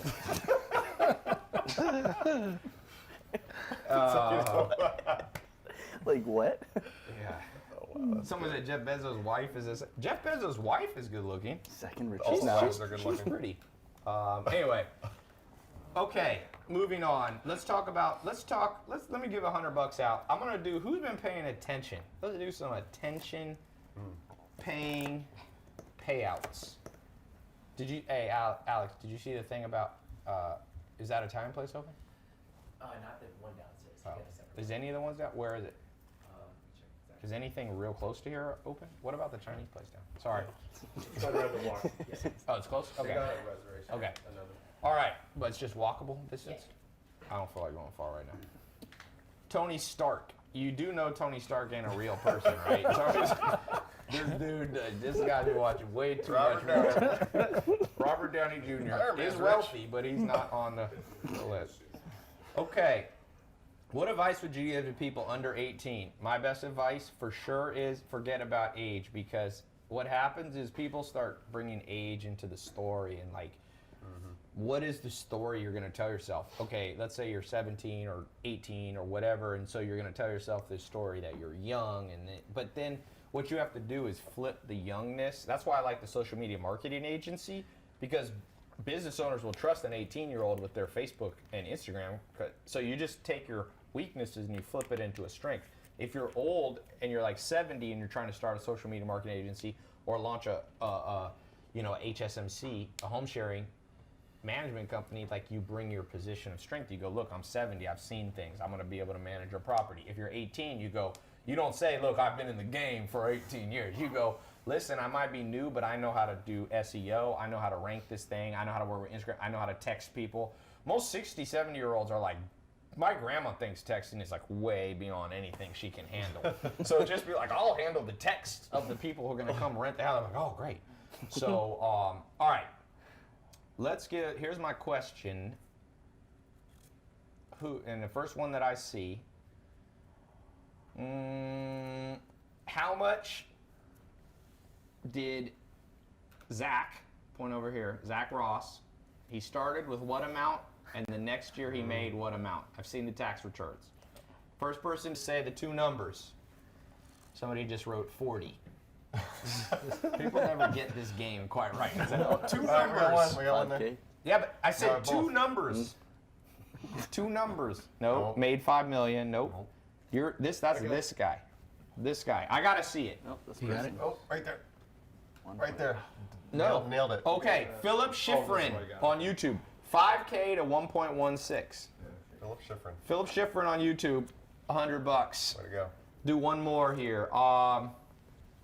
Real simple one. This one's gonna go real fast.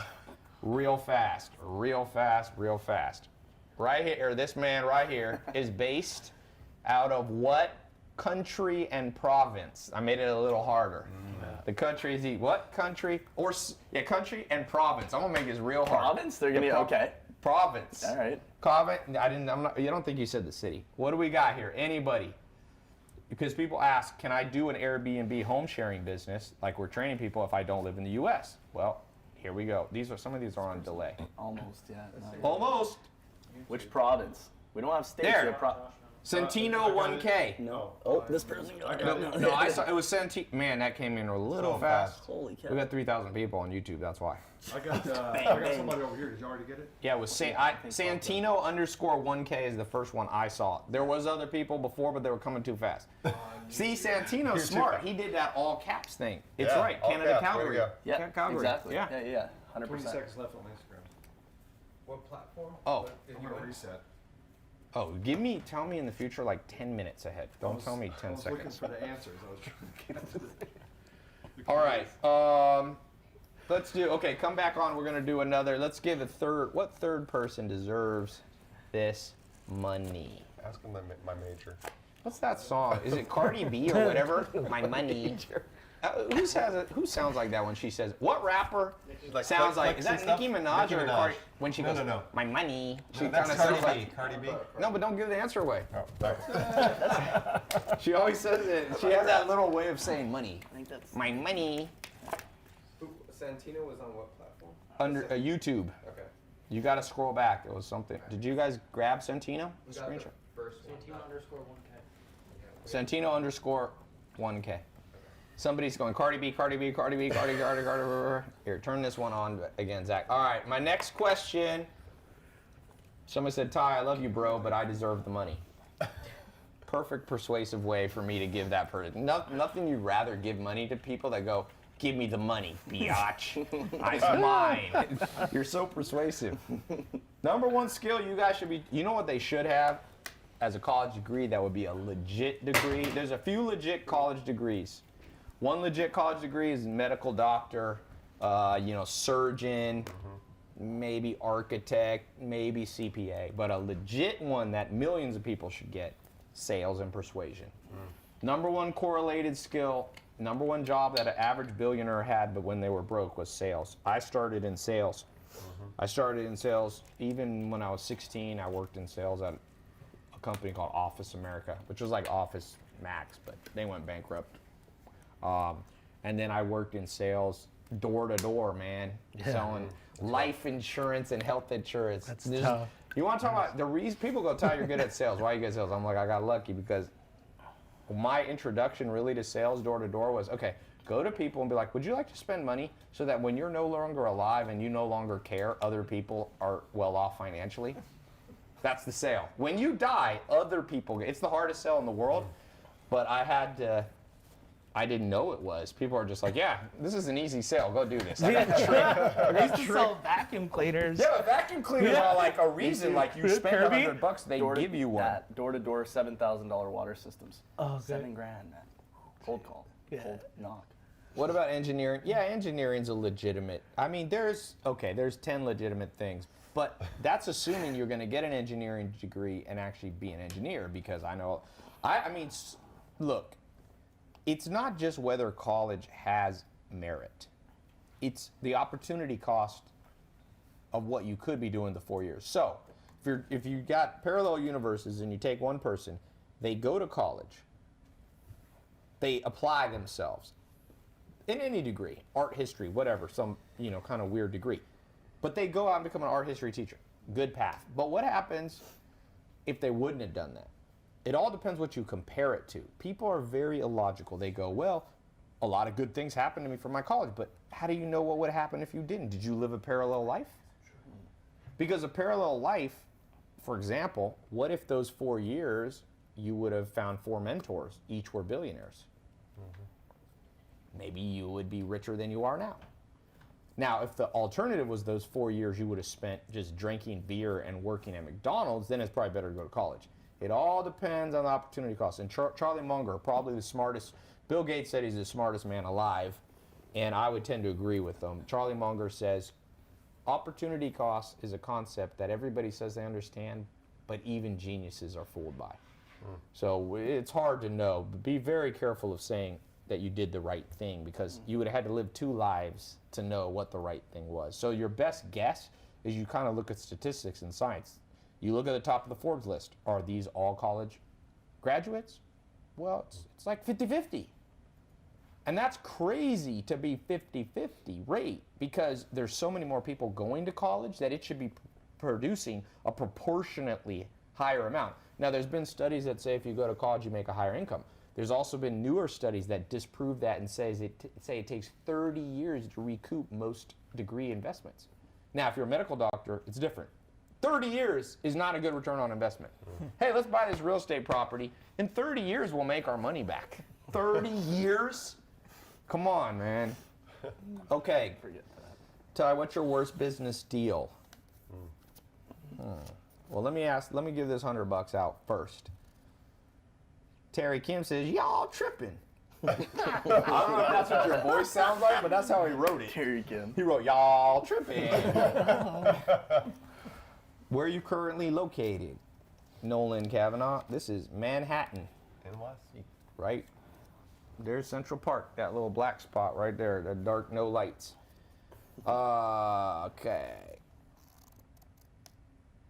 Someone said London. Oh, no.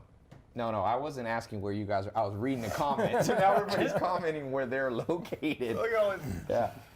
India. Thanks for the hard work you guys all do. excited. Thank them. Thank them. Don't thank me. All right, to close out, $100. Let's come up with a hard trivia question. What's hard? Don't say the answer. What's a hard one that we've talked about? What's the... I got one that's not too hard. Zach said he looks for real estate deals, he looks for people who are blank. What is the word? He looks for people who are what? He talked about this earlier. I'm rewarding those of you who spent the last 3 hours with us. Somebody said Peckers? Nope, that's the name of the restaurant idea. It's $100 right there. Don't take our idea. Oh, there we go. Roland Quackermott on YouTube, Hoarders. I'm going to give it to one other person on Instagram. First one I see. Real Travis Collins. Oh, I thought it was Real Travis Scott. That's my buddy from Calgary. That's your friend? crazy. Real Travis No Collins, way. $100. I think so on this call I gave out, Holy I think cow. almost $2,000. And one person's got the chance for Friday. We did welcome to, or I should say, goodbye from the Investor Show, sponsored today.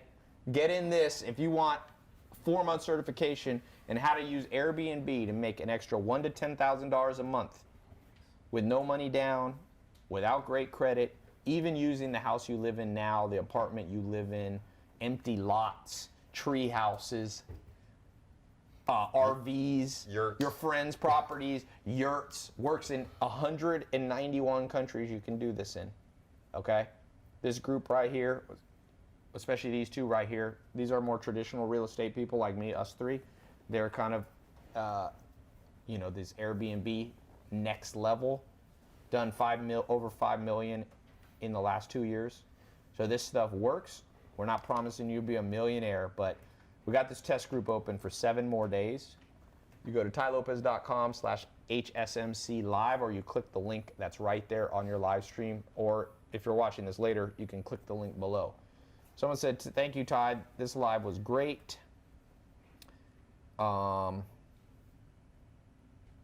If Ty went to college, what would be his major? I would have probably I would have done sales with a minor in history.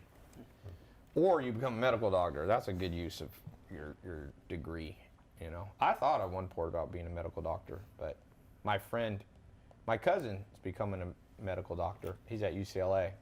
It's a long time, boy. You should be a medical doctor not for the money. You should be because you want to help people. Because by the time you see into that money, especially as a surgeon, you're like 36. Some surgery type stuff you get done at 36. I think some are even later. It's insane. So you should go and do that if that's you want to give back to the world. Don't go into being a doctor for money, And by the way, those of you who are doctors, great side business, real estate. So thanks, guys. Thank you very much. Thank you. Appreciate it, Ty. All right. Don't cut everything, just the lives, because I want to reshoot the opening. Thanks, Ty. man. Yep. Goodbye. Just cut the lives, but keep the...